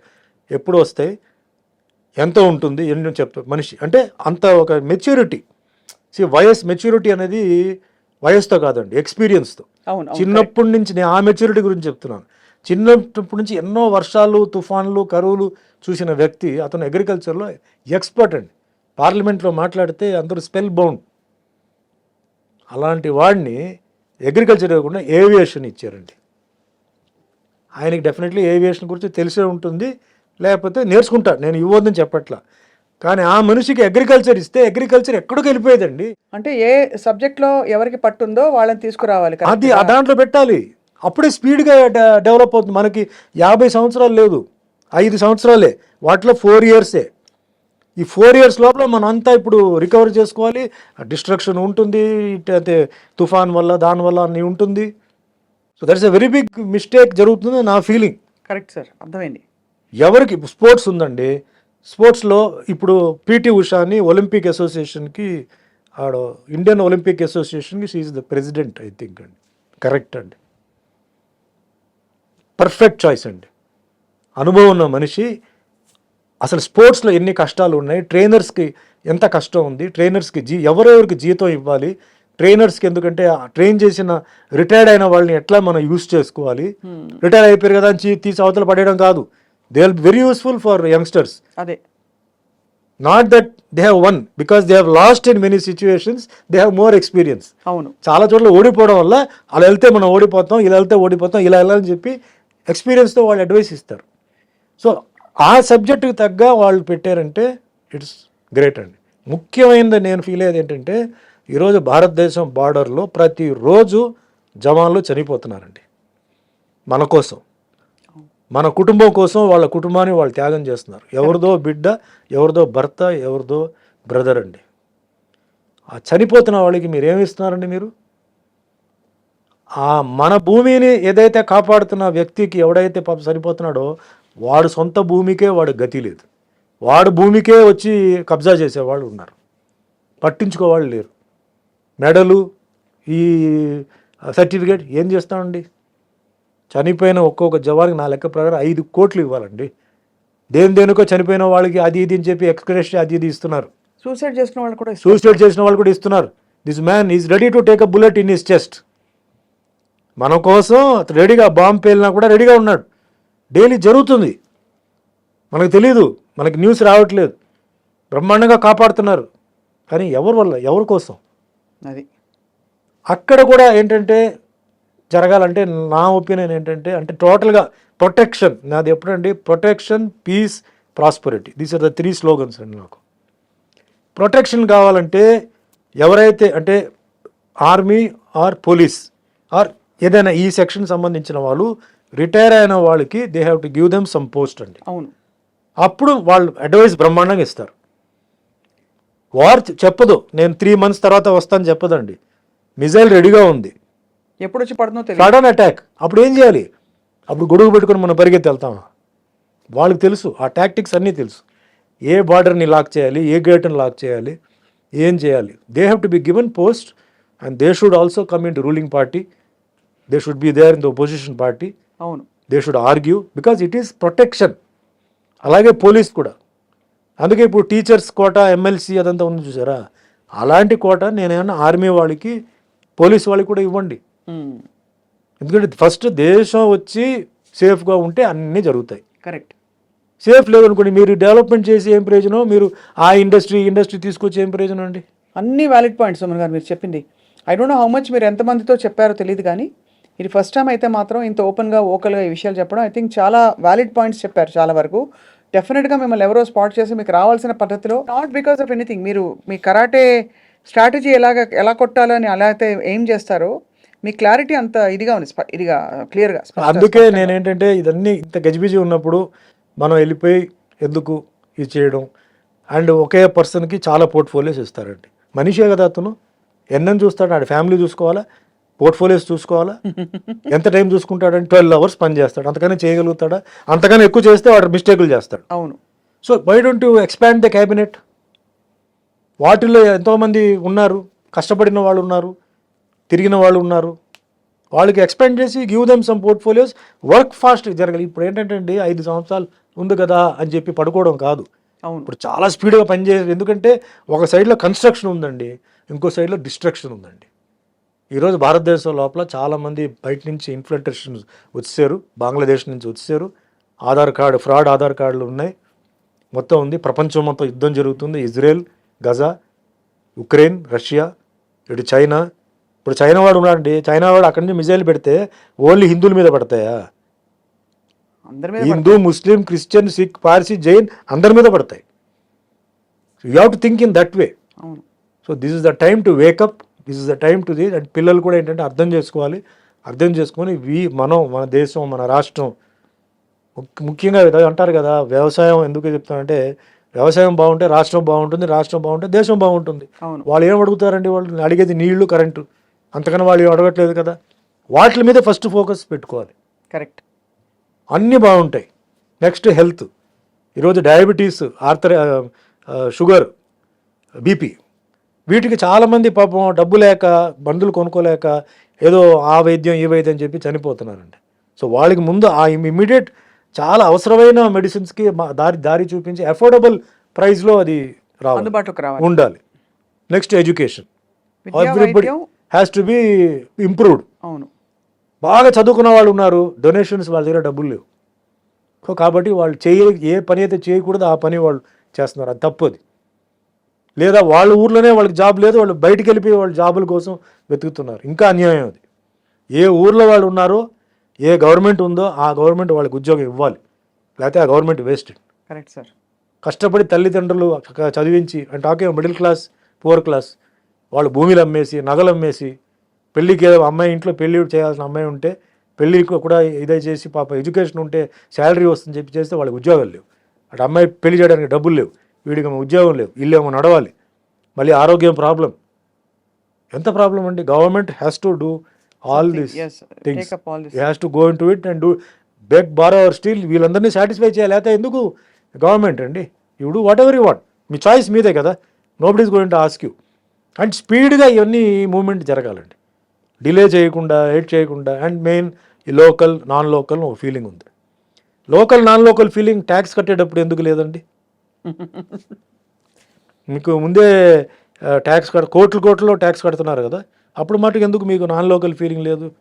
మీకు సడన్గా ఎలక్షన్ టైంలోనే local non local, then comes the community caste feeling. ఈ ఈక్వేషన్ మీద మీరు డివైడ్ చేస్తున్నారు. నేనేమంటున్నానంటే వేయండి, బట్ క్వాలిఫైడ్ పర్సన్ని మీరు పెట్టండి అంటున్నాను. కరెక్ట్, అంతే కదా. Qualify not about local non local, కానీ ఎవరికి ఆ నైపుణ్యం ఉందో వాళ్ళని పెట్టాలి అన్నది. వాళ్ళని పెట్టండి, క్వాలిఫైడ్ పర్సన్ని మీరు పెట్టండి, ఎడ్యుకేటెడ్ పర్సన్ని పెట్టండి. ఎక్కడ అడ్మినిస్ట్రేషన్ కావాలో అడ్మినిస్ట్రేషన్ వాళ్ళని మీరు పెట్టండి, నాలెడ్జ్ ఎక్స్పీరియన్స్ ఎక్కడ ఉందో వాళ్ళని పెట్టండి. అంతేగాని క్యాస్ట్ అని చెప్పేసి ఓన్లీ అసలు పనికిరాని వాళ్ళని పెట్టేసి మళ్ళీ లాస్ అయిపోయి మీరు అయ్యో తప్పు చేసామని చెప్పి తలకాయ కొట్టుకోవడం ఎందుకు? Development, I'm only seeing development అండి. నాకు ఇదంతా ఏం కాదు, మన అందరూ ఒకటే. లోకల్ నాన్ లోకల్ మీరు ఫీలింగ్ పెట్టుకోండి, but see things in a different angle. ఈ రాషనల్ పర్స్పెక్టివ్ వచ్చే వరకు సుమన్ గారు రాజకీయాల్లోకి రారైతే. అంటే రేపు నన్నే ఎవడన్నా అడుగుతాడు కదా, నాకు చెయ్యేది, నేను లేదండి ఒక భాగం లేదండి మీరు నాన్ లోకల్, మీరు లోకల్ అని చెప్పి నేను చెప్తే నాకు ఇది గిల్టీగా ఉంది. అందుకే నాకు ఈ చేంజ్ రావాలి, అవుతుంది. మోడీ గారు హీ కెన్ డూ ఇట్ అండి. ఇంత చేసిన మనిషి మోడీ గారు, he can do it. There is a will, there is a way. అంతే. భారతదేశం సో మచ్ టెన్స్డ్ అండి ఆయన బీజేపీ వచ్చే ముందు. ఈరోజు బీజేపీ వచ్చిన తర్వాత అదే చెప్తున్నాను కదా, బార్డర్లో జరుగుతున్నాయి. లోపల ఉన్న వాళ్ళు అందరూ హ్యాపీగా ఉన్నారు, క్లబ్కు పబ్కి అందరూ వెళ్తున్నారు. అక్కడ ఏం జరుగుతుంది ఎవరికి తెలియదు. వెళ్ళండి, కాశ్మీర్ బార్డర్కి వెళ్ళండి, ఒక 4 రోజులు కూర్చోండి, స్థిమితంగా పడుకోండి, రండి చూద్దాం. పడుకోలేము, నైట్ టైంలో పేలుతూనే ఉంటాయి అక్కడ టపాకీలు. ఎంత రిస్క్ ఉంది అక్కడ, ఎంత ప్రాబ్లం ఉంది అది. But hats off to Modi గారు, బికాస్ ఇండియాని ఇంతవరకు till now it has been very protected. అందుకే protection, peace and prosperity has come. India ఇప్పుడు ఏ తక్కువ లేదు. India is all good at competing with anybody. Correct. Development is going rapidly, it is going. So I'm seeing all the only things కొంచెం protection and peace, overall peace. Because of religion, దీనివల్ల కొన్ని troubles అక్కడెక్కడ ఉన్నాయి, which has to be solved. And అందరూ ఒకటే అవ్వాలి. Everybody has to be taken care. అందరికీ న్యాయం జరగాలి. అందుకే ఇవన్నీ చూద్దాం, చూసి ఇవన్నీ ఓకే అయితే అప్పుడు చూద్దాం. ఇంత డెస్టినీ మిమ్మల్ని తీసుకొచ్చింది కదా సుమన్ గారు, తప్పకుండా మీకు డెస్టినీ నెక్స్ట్ స్టెప్స్ ఏదైతే అక్కడ తీసుకెళ్తుంది కూడా అని అంటారా మీరు? అంతేగా. చూద్దాం అండి. మీకు ఎంత క్లారిటీ అండ్ కన్విక్షన్స్ ఉన్నాయి. You have done a phenomenal job మీ ఫిల్మ్ కెరియర్తో. పర్సనల్ లైఫ్లో వచ్చిన విషయాల్ని కూడా ఫిలాసఫీతో సాల్వ్ చేసుకుని you have emerged as a winner, which is why you are a legend in the Indian silver screen. The background are 5 women అండి. My mother-in-law, my grandmother, my wife, my daughter.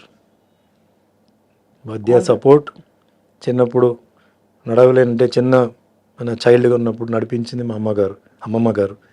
నాకంతా ఇది చేసింది మా అమ్మగారు. దాని తర్వాత నాకు పెళ్లి చేసి డాటర్ ఇచ్చింది మా అత్తగారు. దాని తర్వాత మా wife who took care of everything. ఇప్పుడు మీ అమ్మాయి Sirisha. Now my daughter, she is now like a son to me. చాలామంది అన్నారు, అంటే మీకు టెన్షన్ లేదా, కూతురు కదా మీకు టెన్షన్ లేదా అన్నారు. నేను చెప్పాను, నాకు టెన్షన్ లేదండి, నాకు 10 సన్స్ కింద నాకు ఫీలింగ్ అండి. నాకు అబ్బాబ్బాబ్బా, ఇది బాగుంది. నాకు అంత ధైర్యంగా ఉన్నాను నేను. ఎక్కడికి వెళ్ళినా, ఏ ఊరికి వెళ్ళినా, మా పాప ఇంట్లో ఉందంటే నేను ధైర్యంగా వెళ్తున్నాను. అన్నీ మేనేజ్ చేస్తున్నాను. భగవంతుడు నాకు అదన్నీ ఇచ్చాడు.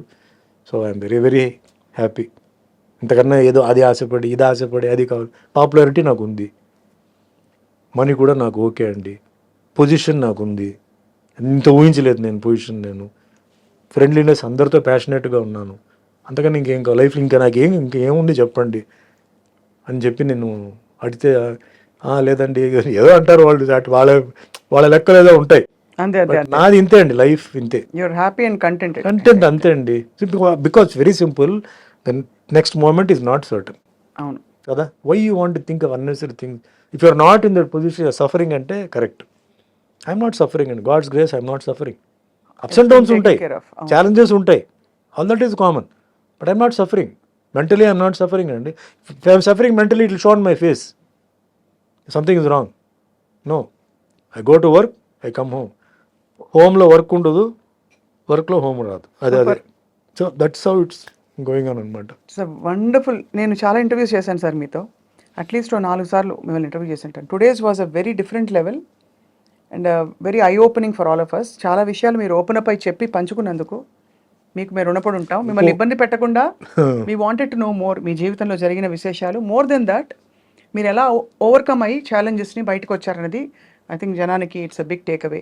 లేదండి, నేను ఎందుకు ఇంత ఓపెన్గా చెప్పానంటే, చాలామంది లైఫ్ చాలా ఈజీగా వాళ్ళు అనుకున్నట్టు జరగాలి, ఒక్క ఫెయిలియర్ కూడా వాళ్ళు భరించలేకపోతున్నారు. దానికి డ్రగ్స్కి దీనికి వెళ్ళిపోతున్నారు. So you take my life story as an example and ఒకసారి వినండి. మీకు నచ్చితే చేయండి, లేకపోతే వదిలేండి. అంతగానే నేను తప్పకుండా మీరు ఈ అన్సర్టనిటీ గురించి చెప్పారు, అది చాలా మందికి ఐ థింక్ బోధపడి ఉంటుంది. రెండోది కంటెంట్మెంట్ ఎలా తెచ్చుకోవాలి, అండ్ మూడోది ఒక ఛాలెంజ్ వచ్చినా కూడా ఎక్కడ మీరు కృంగిపోకుండా ఎలా బయటకు వచ్చారు, and how you rebuild your career and how life just showered on you. ఆ సంకల్ప బలం చాలా మందికి ఇవాళ ఒక మెసేజ్. బిఫోర్ ఐ క్లోజ్ అండి, మనకి ఒక శక్తి రావాలి, మనకు ఒక బ్లెస్సింగ్ రావాలి అని చెప్పి అందరూ పూజలు లక్షలు ఇచ్చి పూజలు అవి ఇవి చేస్తారండి. ఆ పూజల ఫలితాలు అక్కడ ఆగుతాయండి, అది రాదు, ఒక ప్లేస్లో ఆగిపోతాయి. ఇక్కడ తల్లిదండ్రులు ఇద్దరూ సంతోషంగా ఉంటేనే అది రిలీజ్ అవుతాయండి. తల్లిదండ్రులను మనం ఇబ్బంది పెట్టి, తల్లిదండ్రులు కన్నీళ్ళు ఇచ్చి, వాళ్ళని తిట్టి కొట్టి మనం వెళ్ళిపోయి గుడికి వెళ్ళి పూజలు చేసి అవి చేసి మనం బ్లెస్సింగ్ వస్తుందంటే అది రాదు. తల్లిదండ్రి దగ్గర ఒక శక్తి ఉందండి. ఆ శక్తి ఏంటంటే, మనం వచ్చింది అక్కడి నుంచే కదా. ఆ కడుపులో ఉన్నప్పుడు ఆ తల్లి ఎన్నో దేవుళ్ళకి, ఎన్నో గుడికి వెళ్ళి, ఎన్నో పూజలు చేసి, ఎన్నో బలంగా, అసలు ఆవిడ ఆ బలం అంతా అక్కడ మనలో ఉందన్నమాట. సో ఆ శక్తి దగ్గర మనం వెళ్ళిపోయి ఆశీర్వాదం తీసుకొని, తండ్రి దగ్గర ఆశీర్వాదం తీసుకొని, గురు మనకి నేర్పి లైఫ్లో ముగ్గురే మనకి సిన్సియర్ వాళ్ళండి, తల్లి తండ్రి గురు. ఈ గురు ఎందుకు చెప్తున్నానంటే, చిన్న వయసులో మన స్కూల్లో ఉంటాం, మనకు తెలియదండి. స్కూల్ కొంచెం 11th 12th వచ్చేప్పుడు కొంత గుర్తు ఉంటుంది. కాలేజీ వచ్చిన తర్వాత మనకు గుర్తుంటుంది మన టీచర్స్ ఎవరు అని. వాళ్ళు రిటైర్ అయిపోతారు, లేకపోతే మనం వెళ్ళిపోతాం అక్కడి నుంచి.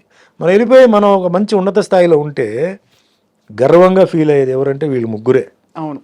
గురువు ఏమంటాడు, వాడు నా స్టూడెంట్ రా, నేను నేర్పించాను, నా దగ్గర నేర్చుకున్నాడు అని చాలా గర్వంగా ఫీల్ అవుతాడు, గొప్పగా ఫీల్ అవుతాడు. ఆ ఫీలింగ్ చాలా ఒక సిన్సియర్ ఫీలింగ్. అవును. తల్లిదండ్రుల ఫీలింగ్ అంతకు మించిన సిన్సియర్. వాళ్ళు ఏమీ ఆశించరండి, వాళ్ళ బిడ్డ బ్రహ్మాండంగా ఉంది, ఉన్నత స్థాయికి ఎదుగుతుందంటే వాళ్ళకి ఆనందం, వాళ్ళ ఇంట్లో మనసులో ఒక నిండుదనం. సో అలాంటి వాళ్ళది ఆశీర్వాదం ఎప్పుడు ఉండాలి, కానీ శాపాలు మట్టుకు ఎప్పుడు ఉండకూడదు. వాళ్ళు తిట్టని కొట్టని ఏదైనా, ఈరోజు మనం ఉన్నామంటే వాళ్ళ ద్వారా కదా, ఓ రూపం ఇచ్చింది వాళ్ళే కదా. అంతే కదా సార్. చిన్నప్పుడు మీకు ఫుడ్ పెట్టి, బట్టలు ఇచ్చి, మిమ్మల్ని మంచి స్కూల్లో పెట్టి, మంచి చదువు, నువ్వు చదువుకోకపోతే వాళ్ళు ఏం చేస్తారు? నువ్వు చదువుకోవాలి, నువ్వు చదువుకోకపోతే ఏం చేయాలి? వాళ్ళు ఎన్ని కష్టాలు ఉన్నా వాళ్ళ పాపం భరించి బ్రతికున్న తల్లిదండ్రులు ఇప్పుడు మీరు ఉన్నారు, బ్రతికున్న తల్లిదండ్రులు ఉన్నారంటే ఈ రోజు నుంచి ముందు వాళ్ళ ఆశీర్వాదం తీసుకొని తర్వాత దేవుడి దగ్గరికి వెళ్ళి ఆశీర్వాదం తీసుకుంటే మీకు రెట్టింపు వస్తాయి ఆశీర్వాదాలు. గొప్ప మాట చెప్పారు సార్, చాలా గొప్ప మాట. అంతేగాని వాళ్ళని మనసును నొప్పించి, వాళ్ళ కంట్లో నీళ్లు పెట్టి, నువ్వు వెళ్ళిపోయి ₹1 కోటి ఖర్చు పెట్టి తిరుపతి కొండ ఎక్కి దిగి నాకు అది జరుగుతుంది, జరగవచ్చు, కానీ అది తాత్కాలికంగా ఉంటుంది. శాశ్వతంగా మనకి ఆ సక్సెస్ రావాలి చేయాలంటే వాళ్ళు ఒకవేళ లేకపోయినా ఈరోజు వాళ్ళు లేరు చనిపోయినట్టు కూడా ఆత్మ తిరుగుతూ ఉంటుంది. గోడ దగ్గర నుంచొని తప్పు చేసి ఉంటే తల్లిదండ్రులకు క్షమాపణ కోరాలి, డైలీ చేయండి. లేచిన తర్వాత మార్నింగ్ నేల ముట్టుకొని మీ తల్లిదండ్రులు మీరు దేవుడి తర్వాత తల్లిదండ్రులు ఆశీర్వాదం నాకు ఉండాలి అని చెప్పి అలా ముట్టుకొని మీరు లేవండి. మీ జీవితంలో ఎలా మార్పు వస్తుంది, అది జెన్యున్గా ఉండాలి. ఏదో ఉత్తుత్తి కాదు. అది కాదు, మనస్ఫూర్తిగా క్లియర్ హార్ట్తో చేతులు రెండు భూమి మీద పెట్టి నన్ను ఆశీర్వదించండి, ఈరోజు నేను నాకు ఏదే చెడు జరగకూడదు, నాకు మంచి జరగాలి, ఇంకా నన్ను మీ ఉన్నత స్థాయికి తీసుకెళ్ళి చెప్పి మీరు ముట్టుకొని చేయండి. మీకు అన్ని ఆపదలు ఆగుతాయి, మీకు అన్ని బ్యాడ్ అవుతాయని మంచి జరుగుతూనే ఉంది. 100% నేను చెప్తున్నాను. ఇది మట్టుకి నేను ఇంతసేపు చెప్పింది పక్కన పెట్టండి, ఇది చెప్పిన మట్టుకి దయచేసి నేను యూత్కి ఏం చెప్తానంటే ఇది చేయండి. And never cheat. అంటే తల్లిదండ్రులు పాపం వాళ్ళు ఏదో చేస్తున్నారంట, మీరు చెడు పనులకి అంటే డ్రగ్స్కి వాటికంతా వెళ్ళిపోయి ఇప్పుడు డ్రగ్స్లో చాలా ఇది కూడా చాలా ముఖ్యమైన విషయం అండి. డ్రగ్స్లో వస్తున్న ఎఫెక్ట్ తాత్కాలికంగా ఉంటుంది, బట్ రిపేర్ పర్మనెంట్ అండి. డ్రగ్ వన్స్ ఎప్పుడైతే బ్రెయిన్కి ఎంటర్ అయిపోయి చాలా ఉన్నాయి, మార్ఫిన్ ఉంది, లెబిస్ ఉంది, ఇవి చాలా ఉన్నాయి. వాటిల్లో నరాలు, బ్రెయిన్, కన్ను, తర్వాత కొన్ని సిస్టమ్ పోతాయి, ఇంకా అది ఏం చేయలేవు. మొన్న కూడా వచ్చాయి కదా సార్ బాగా పెద్ద పెద్ద కాంట్రవర్సీస్. ఇక్కడ బెంగళూరులో పబ్ పార్టీ జరిగింది ఒక ఫామ్ హౌస్ లో, ఇది జరుగుతున్నాయి, ఇంకా జరుగుతున్నాయి సార్, జరుగుతూనే ఉన్నాయి. Why so much in the film industry? ఎందుకంటే అది అడిగేవాళ్ళు లేరు, ఎవ్రీబడి అక్కడ you know pressure not able to pit because all for big society చేస్తున్నారు. సరే ఇంకా మనం చేయలేం. నేనేంటంటే అలా చేయడం వల్ల ఇప్పుడు ఒక ఇంట్లో ఒక అమ్మాయి పెళ్లి కావాల్సిన ఒక అమ్మాయి ఉంటుందండి. ఆ ఇంట్లో అబ్బాయి ఏం చేస్తాడు, డ్రగ్స్కి వెళ్తాడు, దాంట్లో దొరికిపోతాడు, లేకపోతే ఏదో జరుగుతుందండి. అమ్మాయికి పెళ్లి సంబంధం వస్తుందా? ఏమంటారు, ఓ డ్రగ్ అడిక్ట్ చెల్లిలో డ్రగ్ అడిక్ట్ అక్క అని చెప్పి అమ్మాయికి రాదు. ఒకటి ఆ ఫ్యామిలీ నేమ్ పేరు అయితే, ఇంటి పేరు ఏదైతే ఉందో అది పోతాయి. తల్లిదండ్రులు ఇద్దరు అంటే ఒకవేళ కన్నా అట్లీస్ట్ ఒకరు తండ్రి అయినా కష్టపడి ఒక పేరు సంపాదించి ఉంటాడు కదా, తన ఒక నేమ్, ఆ నేమ్ పోతుంది కదా. మీ వల్ల ఇంత డ్యామేజ్ జరుగుతుంది, కనీసం దానికోసం అయినా మీరు ఇది చేయవద్దు అని చెప్తున్నాను. Don't be the villain of the house, you be the hero of the house. Me family పేరు ఇంకా మీరు పైకి తీసుకెళ్ళండి. మీ ఇంట్లో బ్రదర్ సిస్టర్ ఉంటే ఇంకా మీ పేరుతో వాళ్ళు బయటికి వెళ్తే వాళ్ళకి ఇన్ఫ్లుయెన్స్ ఉండాలి, వాళ్ళు హ్యాపీ గర్వంగా వాళ్ళు బయటికి వెళ్ళాలి. అంతేగాని దాక్కుని వాళ్ళు బయటికి వెళ్ళకూడదు. ఇది నా రిక్వెస్ట్ నాకు. ప్లస్ డ్రగ్ వల్ల ఏమీ లేదు, ప్రాబ్లం అక్కడే ఉంటుంది. తాత్కాలికంగా మీకు ప్రాబ్లం కావాలంటే ఏదో మీరు గాలిలో ఎగురుతున్నట్టు లేకపోతే ఏదో అంటారు, అది తాత్కాలికంగా, మళ్ళీ ప్రాబ్లం అక్కడే ఉంటుంది. You have to face the problem. So you face the problem, you don't change the face, you face the problem. It will be over maybe 1 day 2 days 1 week. నేను అవన్నీ దాటుకొని వచ్చిన మనిషి, అందుకే నేను చెప్తున్నాను. నేను ఫేస్ చేసిన ప్రాబ్లం అట్లా కాదు, గవర్నమెంట్తో నాకు ప్రాబ్లం, పర్సనల్ వాళ్ళతో ప్రాబ్లం, అన్నీ దాటుకొని వచ్చాను. చంపుతారు గింపుతారు అన్నారు, నేను చావాల్సి ఉంటే నేను చస్తాను కదా అన్నాను. ఎవడు కాపాడగలుగుతారు? వాళ్ళు ఎందుకు చావడం? నేను బాత్రూంలో జారి పడతాను, కరెంటు స్విచ్లో చేయి పెట్టినప్పుడు తడి ఉంటే కరెంటు తగిలిపోతాను. ఊరికే అంటారండి, ఎన్ని చెప్తారు కదా ఆ టైంలో అంతా. అంటే మీరు బయటపడితే చంపేస్తారు అని లేపేస్తారు. సేమ్ పొలిటికల్ స్టైల్ ఎలా ఉందో అంతే. వాడు బయటకు వస్తే వాడిని లేపడానికి గ్యాంగ్ ఉంది, స్పాట్ పెట్టారు, అది పెట్టి ఇది పెట్టి అన్నీ చెప్పారు. జరగని అన్నాను, నా చావు అలా రాసి ఉంటే జరగని, ఏం చెప్పారు, ఎవడు ఏం చేయలేడు. అంత దూరం ఎందుకని అదే అన్న, అంత దూరం ఎందుకు? నేను తడి చేతులతో ఒక స్విచ్ మీద చేయి పెట్టి నేను చచ్చిపోవచ్చు కదా, కిచెన్కి వెళ్తున్నాను ఒక గ్యాస్ సిలిండర్ పేలవచ్చు కదా, ఏదో ఒకటి జరగచ్చు. నా టైం కార్లో వెళ్తున్నాను, డే అండ్ నైట్ పని చేస్తున్నాను, యాక్సిడెంట్ జరగచ్చు కదా. సో నాకు ఎక్కడే రాసి ఉందో అక్కడ నేను పోవాల్సిందే. అది ఎవడేం చేయలేడు, నువ్వు కూడా ఏం చేయలేవు, నీకు కూడా అంతే రాసి ఉంది. అప్పుడు దాకా మనం ఏంటంటే మనం మంచి చేయాలి, మనం సొసైటీకి మంచి చేయాలి, మన ఫ్యామిలీకి మంచి చేయాలి. మనం చేస్తేనే ఫ్యామిలీకి అది ఉంటుంది. అవును sir. So this is my prayer, it is not an order. Wonderful message. And ఒక చిన్న రిక్వెస్ట్ సార్, ఈ మధ్య సైబర్ నేరాలు చాలా జరిగిపోతున్నాయి. సైబర్ నేరాల బారిన పడకుండా జస్ట్ ఒక 2 lines మీ మెసేజ్ కావాలి for the cyber crime police department. ఎందుకంటే మీరు కూడా పోలీస్ పాత్రలు వేయడమే కాదు, you're very responsible citizen. So camera case చూసి చెప్పవలసిన కోరుతున్నాం. సైబర్ నేరాలు, మీకు ఫర్ ఎగ్జాంపుల్ మీ పేరున కోర్టు నోటీస్ వచ్చింది, మీరు డబ్బులు కట్టకపోతే మిమ్మల్ని ఎక్స్పోజ్ చేసేస్తామని భయపెట్టే చాలా మెసేజెస్ వస్తున్నాయి. కోట్లు పోగొట్టుకుంటున్నారు. పొద్దునే సైబర్ క్రైమ్ పోలీస్ స్టేషన్కి వెళ్ళి వచ్చాను నేను. వాళ్ళు they want hour participation and partnership in spreading this message. Cyber నేరాల బారిన పడకండి. ఎవరైనా అపరిచిత వ్యక్తులు మీకు ఫోన్ చేసి ఏమన్నా చెప్తే మీరు దానికి రెస్పాండ్ చేసి నొక్కకండి, ఏది 9 నొక్కండి అని చెప్తారు కదా అని. అంతే సార్. సో అందరికీ నమస్కారం అండి, నేను మీ యాక్టర్ సుమన్ అండి. సో ఒక చిన్న ఒపీనియన్ అండి. ఈ మధ్య మీకు తెలుసు సైబర్ క్రైమ్స్ చాలా జరుగుతున్నాయి. పాపం పోలీస్ చాలా వాళ్ళు ఏంటంటే వాళ్ళు ట్రై చేస్తున్నారు. కానీ ఈ సైబర్ క్రైమ్స్ చేసేవాళ్ళు చాలా షార్ప్గా ఉన్నారు. వాళ్ళు ఏంటంటే ఏ టైంలో ఎంతసేపు ఉండాలి, ఆ మెసేజ్ ఎంత టైంలో తీసేయాలని ఇట్లా చాలా రీసెర్చ్ చేస్తున్నారు. బట్ అదంతా మనకు వద్దండి. మీకు ఎప్పుడైనా అలాంటి ఒక టెంప్టింగ్ మెసేజ్ అంటే ఎట్లాంటి ఏదైనా మీకు ఒక అమౌంట్ ఇట్లా డిపాజిట్ చేయాలన్నా, లేకపోతే అలాంటి ఏదైనా ఒక అట్రాక్టివ్గా ఏదో చేయాలి, మీరు ఈ బటన్ నొక్కండి ఆ బటన్ నొక్కండి చెప్పి మీకు వస్తే మట్టుకి దయచేసి మీరు పొరపాటున చేయవద్దు. ప్లీజ్ 1కి 3 సార్లు థింక్ చేయండి. అలా రావచ్చు మీకు, లేదు మీకు రికార్డెడ్ వాయిస్ రావచ్చు. వెంటనే దానికి ఏదో ఇది మంచి అవకాశం, ఏదో మాకు దొరికింది ఇది ఛాన్స్ అని చెప్పేసి వెంటనే మీరు చేయపోక కొంచెం వెయిట్ చేయండి. 1 మినిట్ టైం ఇవ్వండి. అది ఎక్కడికి పోదు, అది ఉంటుంది, మళ్ళీ అది వస్తుంది. సో మీకు డౌట్ ఉంటే పక్కన ఎవరైనా ఉంటే కూడా మీరు అడిగి దయచేసి మీరు ఇరుక్కొని మీ జీవితాన్ని మీరు పాడు చేయవద్దు. ఎందుకంటే ప్రస్తుతానికి ఈ క్రైమ్స్కి ఇంకా సొల్యూషన్ రాలా. అంటే వాళ్ళు చాలా అంటే హైటెక్ లెవెల్లో వాళ్ళు ట్రై చేస్తున్నారు. ఇలాంటి మెసేజెస్ రావడం, ఇలాంటి న్యూస్ స్ప్రెడ్ చేయడం, తర్వాత ఈ అమౌంట్స్ ముఖ్యంగా ఏంటంటే బ్యాంక్లో ఉన్న అమౌంట్స్ని వాళ్ళు షిఫ్ట్ చేయడానికి, ఇలా మీ అకౌంట్ నుంచి చేయడానికి చాలా టెంప్టింగ్గా చాలా వస్తాయి.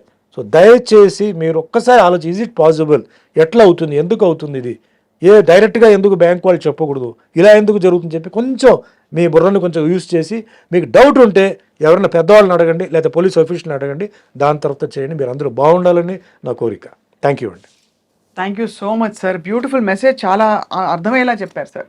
సుమన్ గారు, you are truly a hero both in real life and real life. Thank you. Thank you very much sir for your valuable time. Thank you. Thank you so much sir.